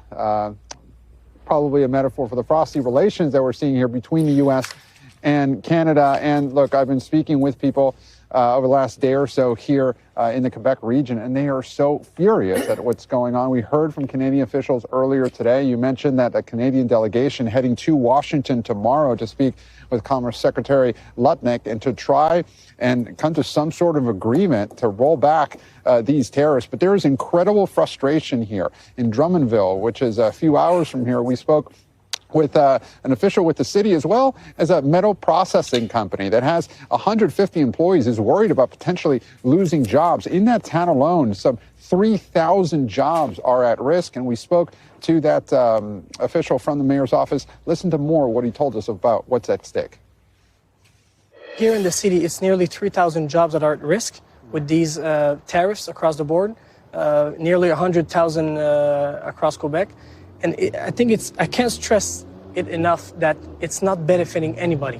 Everybody's losing, and especially Americans, because in the end, tariffs, who are going to pay for tariffs? It's not President Trump. It's not Prime Minister Trudeau or Prime Minister Carney now. It's American consumers and Canadian consumers. So nobody's winning in this. There's also incredible frustration here, Kristen, about the idea that President Trump keeps repeating, annexing Canada, making it the 51st state. a lot of anger here, a lot of outrage from these Canadians, which are typically so polite, but there's just so many questions about where they go from here, and a sense of betrayal as well that their biggest trading partner is doing this to them, Kristen. And Gabe, let me just follow up with you, because Secretary of State Marco Rubio, of course, just landed in Canada ahead of a meeting there of the G7 foreign ministers. What did he say about this meeting before arriving in Canada?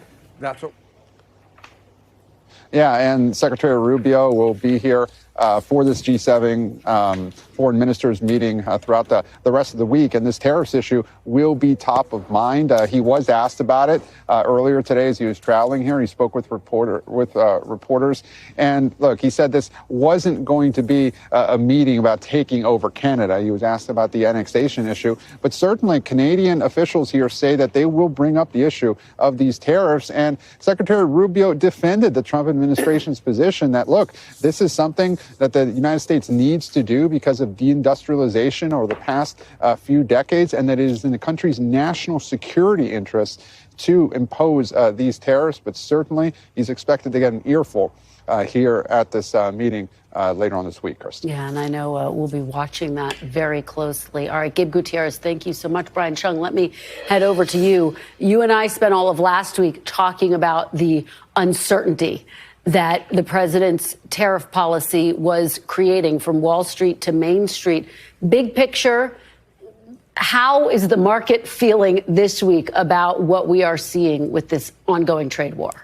Well, we did get a little bit of a bounce back today with the S&P 500 coming back. The Dow did close marginally in the red, down about 0.2%, but that pales in comparison to losses that we saw earlier this week, especially when you rewind to Monday when we had the steepest losses, the worst day on Wall Street of 2025 for all the three major indexes. But what's happening to Wall Street is very much the concern that's happening on Main Street as well, which is just uncertainty about these tariffs. I mean, if you put yourself in the position of a small business, you do not have any more certainty today than you did yesterday, than you did last week, than you did the month prior in terms of how much it's going to cost you to bring in the toys that you might sell in your store, or the raw ingredients that you need to bring in to make candy, or the steel that you need to import from Canada to then make small appliances that you might sell in the United States. So because of that uncertainty, you have a lot of companies that are now guiding lower. And you look at the likes of Delta Airlines, American Airlines, slashing their outlooks for the first quarter of this year because they're worried about some of this bleeding over into consumer confidence and maybe not wanting to travel. Same thing with Kohl's, the retailer that also lowered their guidance. So this is happening in many sectors of the economy, and that uncertainty hasn't gotten any clearer as of late. Yeah, and Brian, you mentioned the inflation report. Take us inside the numbers. What's your biggest takeaway?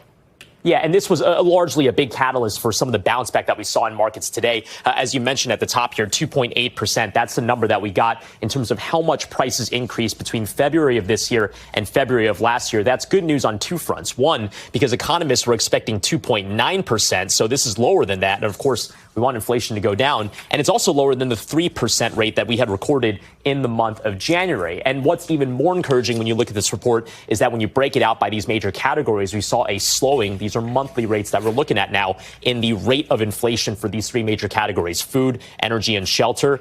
All getting a little bit slower in terms of the rate of price increases. Now, of course, some people might be saying, yeah, but I've seen the price of eggs. And yes, indeed, the government data does verify that the average price of a dozen has increased by almost a double. It's crazy. We even remember we were paying $3 a dozen at one point last year. Milk prices have gone sideways. One silver lining here is that gasoline prices have gone down by 10 cents. One other thread that people might be thinking about this report, oh, wait, I thought these tariffs were going to make everything more expensive. This covers the month of February before we saw many of these tariffs. So here are the categories I'm going to be looking for in the future reports. Appliances and new vehicles, because of these steel and aluminum imports, again, 25% more expensive now. These were the monthly changes between January and February. Nothing really crazy here. I'm also watching computers. This increased by 0.7%. This is because of the Chinese tariffs. We kind of forget about that as part of the conversation as well. 20% now being levied on anything coming in from China. That could get ratcheted up in the future as well, as the president had promised on the campaign trail. These prices could go up in the months to come, Kristen. All right, Brian Chung breaking down all of the numbers for us. Thank you so much, Brian. Great to see you as always. Elise Labott here with me on set. Thank you for coming back, Elise. We appreciate it. It's great to have you back. Yeah. Let's start off by talking about what we're seeing, which is this really aggressive approach toward Canada, this trade war that is escalating. What are your takeaways at this very moment? Well, there's two things, really, right? There's the tariffs and the economic impact. And then, you know, as Aaron was saying earlier, it's also the whole idea of this ally abandoning us. And if you look at Canada, who's, you know, Canadians are really usually mild-mannered. You've seen protests. You see them, you know, really doubling down, nationalism really taking root, taking American products off the shelves. Kentucky bourbon producers forever, where Mitch McConnell, you know, it's his state. Now they're made in Canada by Canadian. So it's really having the opposite effect. And then there's the idea of that this is so haphazard, right? The, you know, start, stop, you know, kind of riding the brake on the tariffs is creating so much uncertainty, not just in Canada, but here. And you see consumer confidence really and that uncertainty affecting markets here. You know, we didn't know how seriously to take President Trump initially when he started talking about making Canada a 51st state. He's increasingly talked about it. Prime Minister Justin Trudeau said that these tariffs are all about basically tanking the Canadian economy so that he can annex Canada. How seriously are officials taking this threat? In Canada? In Canada. Look, on the face of it, it's kind of ridiculous, right? Like, what would happen if obviously this is, United States is a huge country, but if Mexico said, oh, what would you think of becoming, you know, Mexican Americans? I mean, you know, the Canadians are like, it's not for sale. And so you see this, and, you know, you here on NBC, we watched Saturday Night Live, and you saw Mike Myers with the elbows up is a hockey term in Canada. Canadians have their elbows up and they're ready to fight back. And it's just offensive. And you've heard, you know, the Canadian foreign minister, you heard former Prime Minister Trudeau just say, look, you know, this is offensive. We're not for sale. We want good relations, but, you know, stop it. Yeah. And what's notable about this moment here, we have, you know, new to President Trump in terms of his dealing with the new Mexican president, and then also the new Prime Minister of Canada. How do you anticipate he's going to navigate these relationships? Well, I think you can consider what he's doing right now, this bully tactic. But if it continues to hurt American consumers, you know, just like we've seen, he may change his mind. I think also in Europe, as a bloc, it's a very large trading bloc. And Germany is one of the, you know, U.S.'s largest exporters of cars. You know, this is really going to have a global effect. And I'm also concerned about some of the talk, the wider talk, about kind of eschewing American economic leadership around the world. We've heard about this Mar-a-Lago Accord, this paper that's floating around about weakening the dollar, and maybe not, you know, the whole idea that should global currency be pegged to the dollar. I mean, he's really trying to, Kristen, upend the whole economic, global economic system. What are economists saying about what that would actually look like if you were able to upend the entire economic system globally, if the dollar were to be devalued? You know, the White House, President Trump may say, well, that ultimately, in the long run, emboldens America, but it's very risky. Well, you know, and it has unintended consequences, just like economists are saying, you know, these tariffs could have unintended consequences that could last decades, right? George W. Bush's steel tariffs, like we felt that for years. And it can have these unintended consequences. Yes, it might help America in the short term. Economists don't think so. But then, you know, other countries may seek alternatives. The Chinese are waiting in the wings. So this isn't just about, like, you know, the price of eggs. And look, there is something to be said for trying to have some more equilibrium in the market. We go overseas. We try to go to the duty free because, you know, foreign products are so expensive. But, you know, when it upends the whole economic system, economists are warning of a global financial crisis. It's not just a little bully tactics. It has larger kind of economic ripple effects. Well, and I know you're watching every single twist and turn in these ripple effects. Thank you for joining us for your insights, Elise. Good to be back. Great to have you. Coming up, the pressure is on Senate Democrats as party lawmakers meet behind closed doors to hash out a plan with a government shutdown approaching. Plus, we're heading to House Speaker Johnson's home district in Louisiana to hear from his constituents about how sweeping cuts to federal programs could impact them. Stay with us. You're watching Meet the Press Now.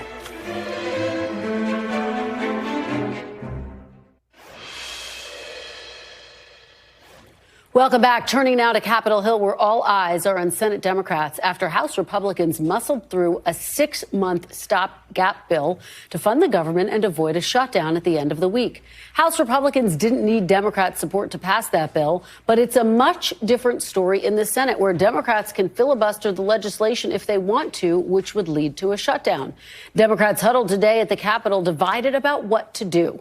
Some fear that allowing the bill to pass would anger their base while enabling the president to continue mass firings of federal workers. Others worry that blocking the bill and shutting down the government would backfire politically while hurting the same federal workers they're trying to protect.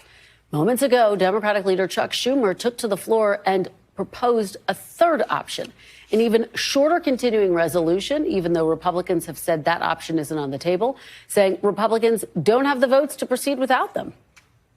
Republicans do not have the votes in the Senate to invoke cloture on the House CR. Our caucus is unified on a clean April 11th CR that will keep the government open and give Congress time to negotiate bipartisan legislation that can pass. We should vote on that. I hope our Republican colleagues will join us to avoid a shutdown on Friday.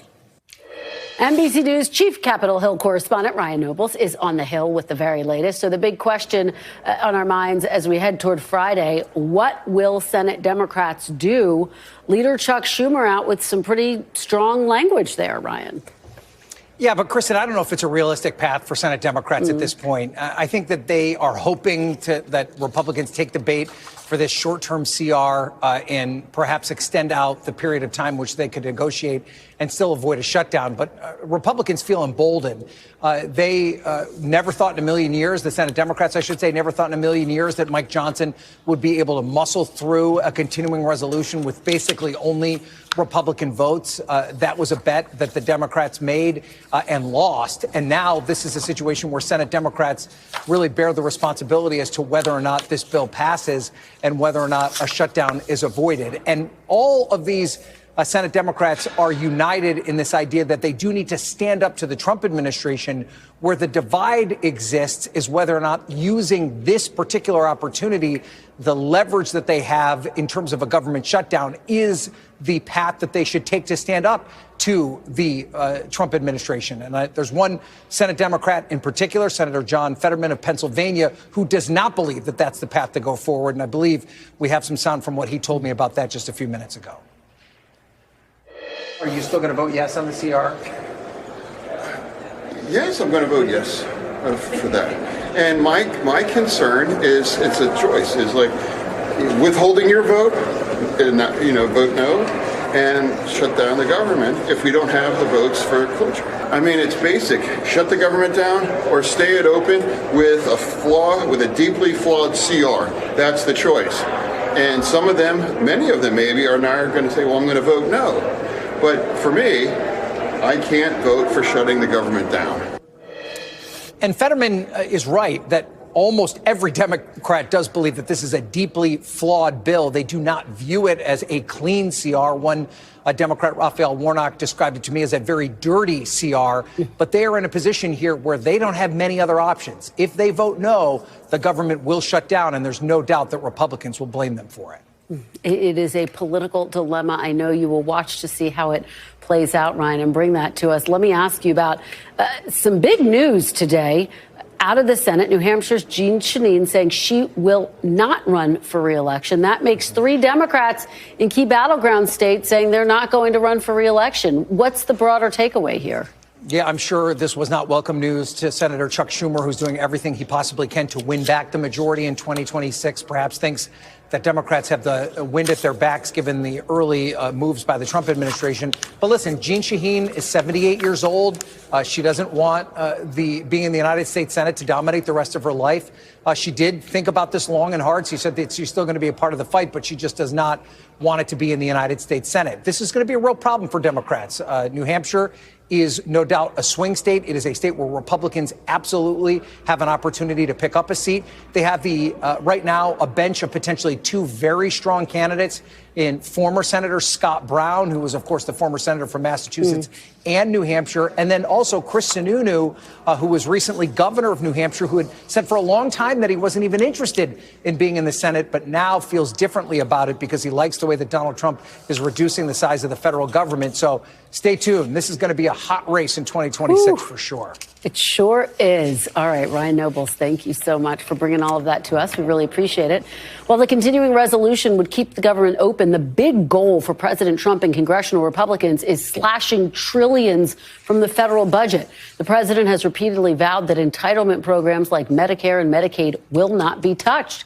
But according to the Congressional Budget Office, to make the cuts Republicans want, the math just doesn't add up without touching entitlement programs. As members of Congress are absolutely aware, those programs are essential to tens of millions of Americans. In House Speaker Mike Johnson's district in Louisiana, nearly a quarter of adults under 65 have Medicaid or similar coverage as their only health insurance. That's according to an analysis by our NBC political unit. And almost 20% of households in his district receive SNAP benefits or food stamps, another program that could find itself cut in these budget talks. Joining me now on the ground in Speaker Johnson's district is NBC News Capitol Hill correspondent Melanie Zanona. Melanie, great to have you out on the road there. You are in Speaker Johnson's district where roughly 1 in 4 are enrolled in Medicaid. What are folks saying to you about this reconciliation package that calls for deep cuts?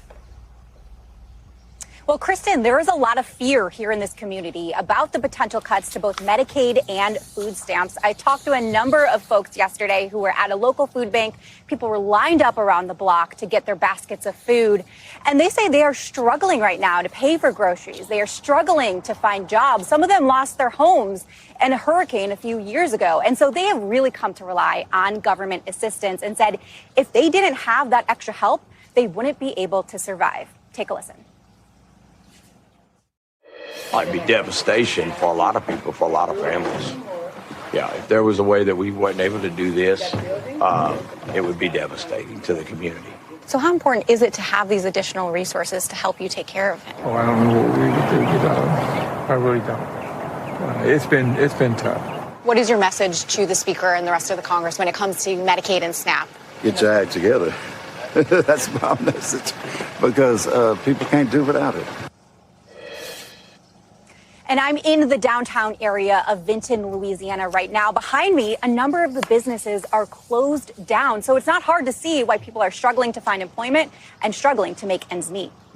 Great interviews, Mel. Let me ask you, because President Trump has repeatedly said Medicaid, Medicare, Social Security won't be touched. But again, it's going to be difficult to find these deep cuts without extracting something from these programs. What are the forces at play here as you're watching this play out?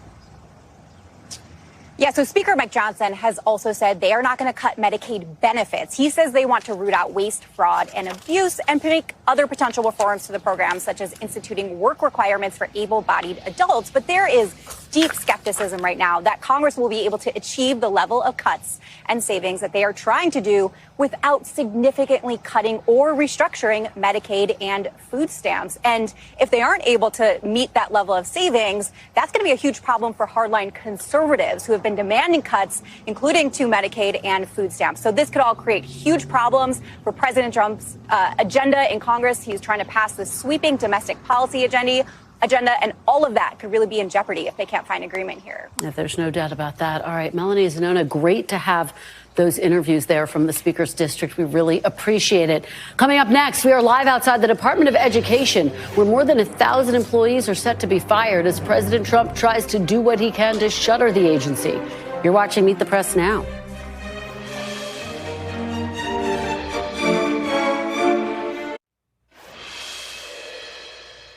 Welcome back. Department of Education workers were ordered to stay home today as President Trump's efforts to slash the federal workforce now turn to that department. More than 1,300 workers at the Department of Ed are expected to be terminated. Between those terminations, the hundreds of employees who accepted buyouts and dozens of probationary workers were terminated in February. The agency's workforce has been effectively cut in half. President Trump has expressed his desire to dismantle the Department of Education altogether, something he cannot do without Congress. In the Oval Office today, NBC's Kelly O'Donnell pressed the president about the cuts to the department. I feel very badly, but many of them don't work at all. Many of them never showed up to work. Many of them never showed up to work. We want to cut, but we want to cut the people that aren't working or not doing a good job. We're keeping the best people. Joining me now from outside the Department of Education is NBC News correspondent Julia Ainsley. Julia, thanks for joining us this afternoon. So what specifically are you learning about the cuts? Well, look, it's closed here today, Kristen. As you said, they asked workers to stay home. About 60 to 70 employees left this building yesterday without their jobs anymore. And of course, it doesn't just affect Washington. There are also 17 Department of Education federal offices across the country. And what they're saying is that they're going to keep going with things like federal student loans, being able to give grants to schools in underprivileged, underserved areas, as well as to students with special needs. But the question yet to be answered is, how do you do that with half of the staff? And so there were some rallies here yesterday saying that there would be impacts felt across the country. Of course, we should say about 10% of funding for public schools across the country actually comes through Washington. Most of that is handled at the state and federal level. But some of the people who have been here, as well as passerbys we've talked to today, have said that they're really deeply worried about what will happen to some of the basic functions of this agency when they're operating with half that staff. Well, you take me to my next question. I mean, what could this mean for those basic functions and also more specialized functions? For example, helping kids with special needs in schools throughout the country. Yeah, that's right, Kristen. We're learning, or I'm at least learning more about all of the functions of the Department of Education today, including the way they study education. I mean, there were hundreds of workers who keep tabs on the way U.S. American students are progressing through school, so that a child raised in one state can be compared to a child raised in another state, so that we can see literacy rates across the country, how students are excelling at math, STEM areas. All of that has to be centralized in one place, and that has historically been, at least since 1979, here in the Department of Education. And so there are lots of concerns about how to keep track of students, how the country is doing as a whole, and what to do about students who are either falling behind or, as you said, have special needs, need extra help in school, and those schools that depend on federal grants that are approved right here. And of course, Julia, the president has said he wants to dismantle the Department of Education altogether, which he can't do by law. That would require congressional approval. So could we see some executive orders aimed at trying to dismantle it piece by piece? Yeah, it's interesting, Kristen. He has not yet signed an executive order to do that. And this seems to be a piecemeal dismantling, starting with laying off so many of these workers, and as well as those who were previously laid off and were on a probationary status. And Linda McMahon said herself on Fox News last night that this is the beginning of the end. They want to dismantle it. But it's true. Trump has not yet signed that executive order. And in order to actually shut down this department, because it's appropriated to be run, the Congress appropriates that, Congress would have to get a more than 60 majority vote in order to bypass the filibuster and actually be able to close this department. But the question is, could they just gut it from within so that it's really a shell of what it used to be? All right. Well, great reporting there, Julia, as we continue to follow this developing story. We really appreciate it. Coming up after the break, new polls on President Trump's political standing and how the administration's economic agenda is playing with voters. That data and the panel is next. You're watching Meet the Press now.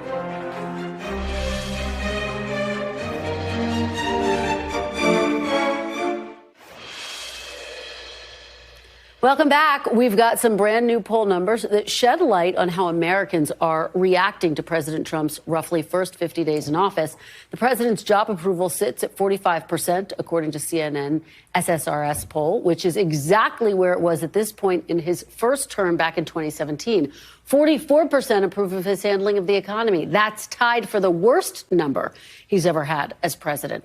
Digging a little bit more deeply into these numbers, nearly 9 in 10 Republicans approve of the job President Trump is doing on the economy, with just over a third of independents feeling the same way.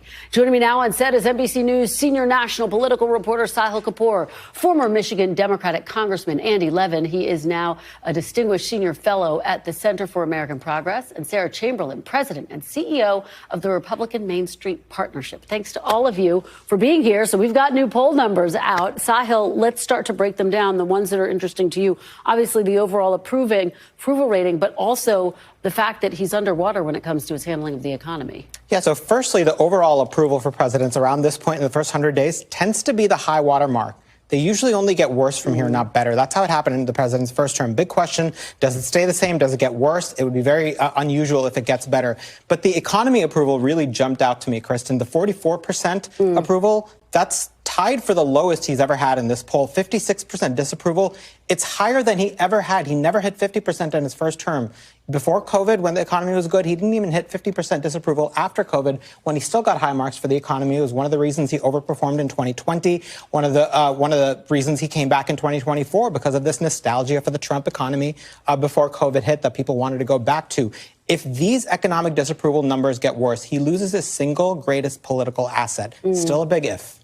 Sarah, how are Republicans viewing these numbers and this moment where there is a lot of uncertainty around the president's tariff policy? So the members of the Republican Main Street Partnership do live in the swing states, so we do keep control of the House and the Senate. Right now, they're not that concerned. There's a lot being thrown at the American people, and they just think the American people are a little overwhelmed. If these polls are still like this in June or July, we will have a different discussion. But right now, they're really just not concerned. Congressman, what do you see in these polls? Just wait till the inflation numbers reflect current reality of all these tariffs, of prices going up, the price of eggs are out of control, the prices at the supermarket more generally. I think the poll numbers are likely to get worse because we're headed towards a Trump slump, I think. So you think they get worse by June, which is what Sarah's saying is yeah, I expect they'll get worse because this is, look, I'm from Michigan. And we know in Michigan, both because of not just cars and agriculture, we're a huge farm state. And all these chaos of tariffs, yes, no, this country, that country, all our best friends, it makes no sense. And people are really afraid about what it means for the economy and their jobs, their basket at the supermarket. Let's look at what people are saying about the tariffs, because we have numbers on that, too. In terms of President Trump's tariff policy, 39% approve, 6% of Democrats, 29% of Republicans, 80% of Republicans approve, Sahil. I mean, it shows the fact that this is still very much Trump's party. What he's doing is controversial. There's not certainty in it. And yet those numbers suggest Republicans are squarely behind him. Yeah, absolutely. I mean, there is a division among Republicans in Congress about the tariffs. Some of them secretly don't like them, but they want to stand with the president. They want to at least give him a chance.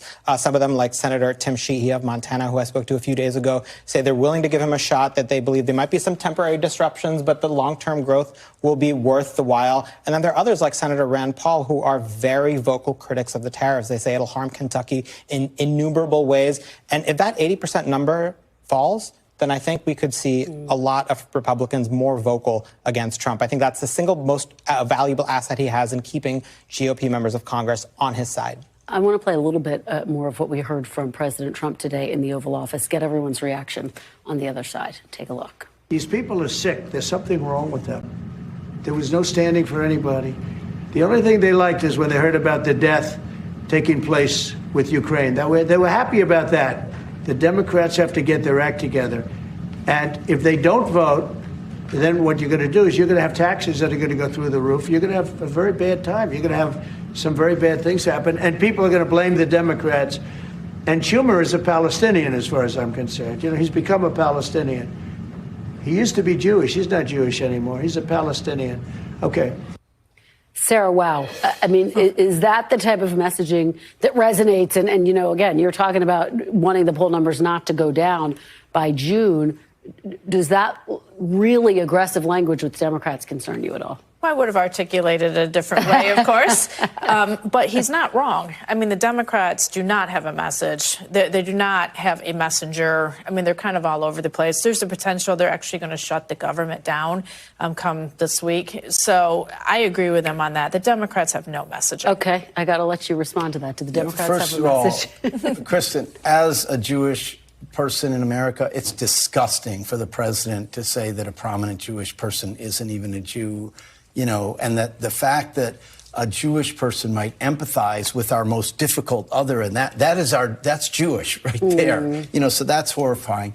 And look, if the government shuts down, it's Trump and the Republicans in Congress. They control the presidency, the Senate, the House. When we had tiny majorities in the 117th Congress under President Biden, we passed sweeping legislation. He's not even talking about any real legislation. He just can't even keep the government open with majorities in both chambers. Could I just fact check one thing he said about the budget? He said if Democrats don't vote for this, taxes are going to go up. He's doing this entirely on a party line basis. This is the reconciliation process. Right. Government funding is one thing. They do need Democrats in the Senate because there is a 60-vote threshold, and we might be looking at a shutdown on Friday if there isn't some kind of deal there. But the reconciliation bill, that is Republicans only. If there is a tax hike, if he doesn't get what he wants there, he's got only his own party to blame. Sahil, that's an important fact check. Thank you for that. Talking about this government shutdown, you had Leader Schumer come out and say, no, we're not going to vote for this. You can make a deal with us. You need our votes, so make a deal with us. Let's get something that we can sign off on, a shorter term measure. How do you see this coming together? Do you think the government's headed toward a shutdown? It's very much an open question right now. The problem Democrats have is that they weren't at the table at all for this bill. So they worry, among other things, about the precedent it would set if House Republicans can write a bill, negotiate it with the president and the Freedom Caucus, and just throw it over the Senate. And they expect not only Senate Republicans to swallow it, but also Senate Democrats. That's not something that they want to set a precedent on for the upcoming government funding fight. So unless they find a way around that, now it's possible that Democrats can say, give us some votes on amendments and we'll let the chips fall where they may. They might still vote by Friday to keep the government open. But right now, this is very much up in the air.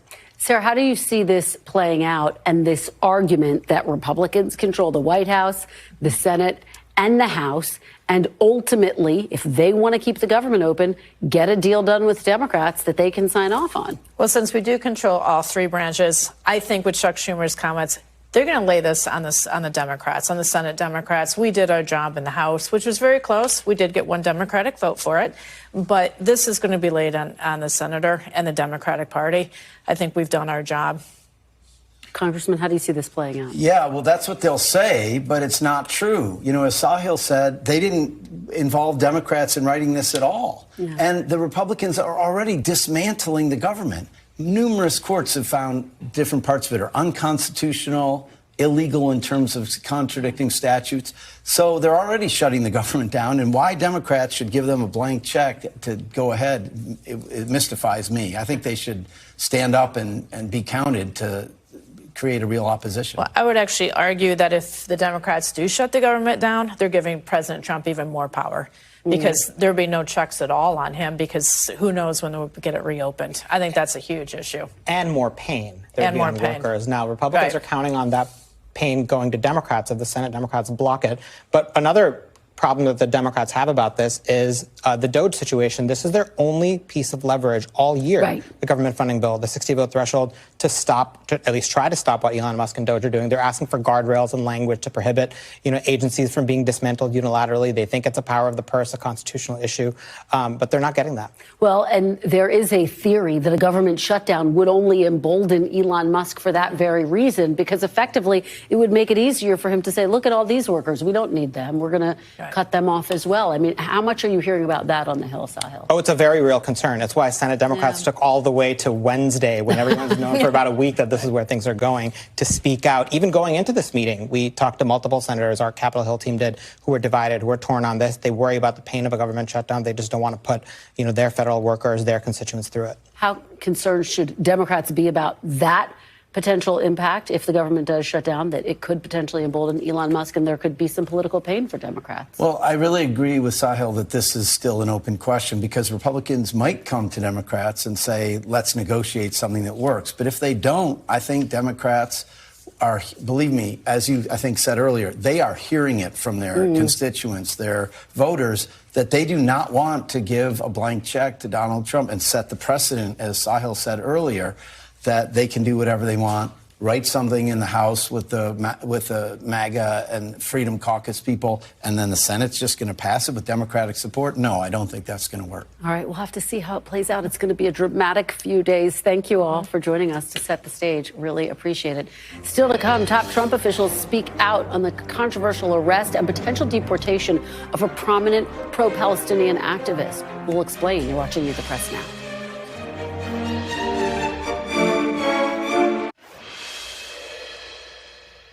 Welcome back. A federal judge in New York heard arguments today tied to the arrest and detention of pro-Palestinian activist and Columbia University graduate Mohammed Khalil.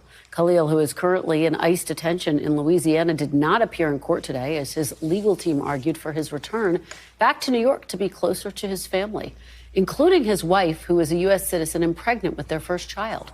Earlier this week, the judge temporarily blocked Khalil from being deported, saying he will remain in the U.S. as the court considers challenges to his arrest.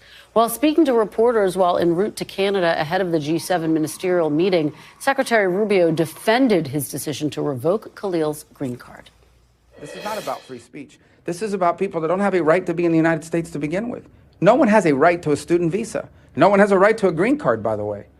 So when you apply for a student visa, or any visa to enter the United States, we have a right to deny you for virtually any reason. And just to be clear, it's Mahmoud Khalil. Joining me now is Carol Lamb, former U.S. attorney and an NBC News legal analyst. Thank you so much for joining us, Carol. We really appreciate it. So let's start right there with Secretary Rubio. Does he actually have the authority to revoke someone's green card? Yeah, so Kristen, there's actually a provision in the Immigration and Nationality Act that says that the Secretary of State can remove somebody if he has determined that there would be serious adverse consequences to having this person in the United States. But when Secretary of State Rubio says that this is not a First Amendment issue, that's a bit of misdirection, because this is very much a First Amendment issue, because this individual is not applying to be in the United States. He already is in the United States, and he already is a green card holder. And so therefore, he has the rights under the First Amendment that any citizen has in the United States. And Carol, I'm curious, what type of a precedent does this set? It's an astounding precedent, Kristen. And you know what's really amazing about this is how poorly done this whole thing was by the government. The notice to appear that was given to Mr. Mahmoud simply says in a conclusory fashion that you are now subject to removal because the Secretary of State has determined that your presence and your activities, may have the potential for serious adverse consequences to our foreign policy. No definitions involved. There are no definitions in the statute, and there are no definitions in the notice to appear.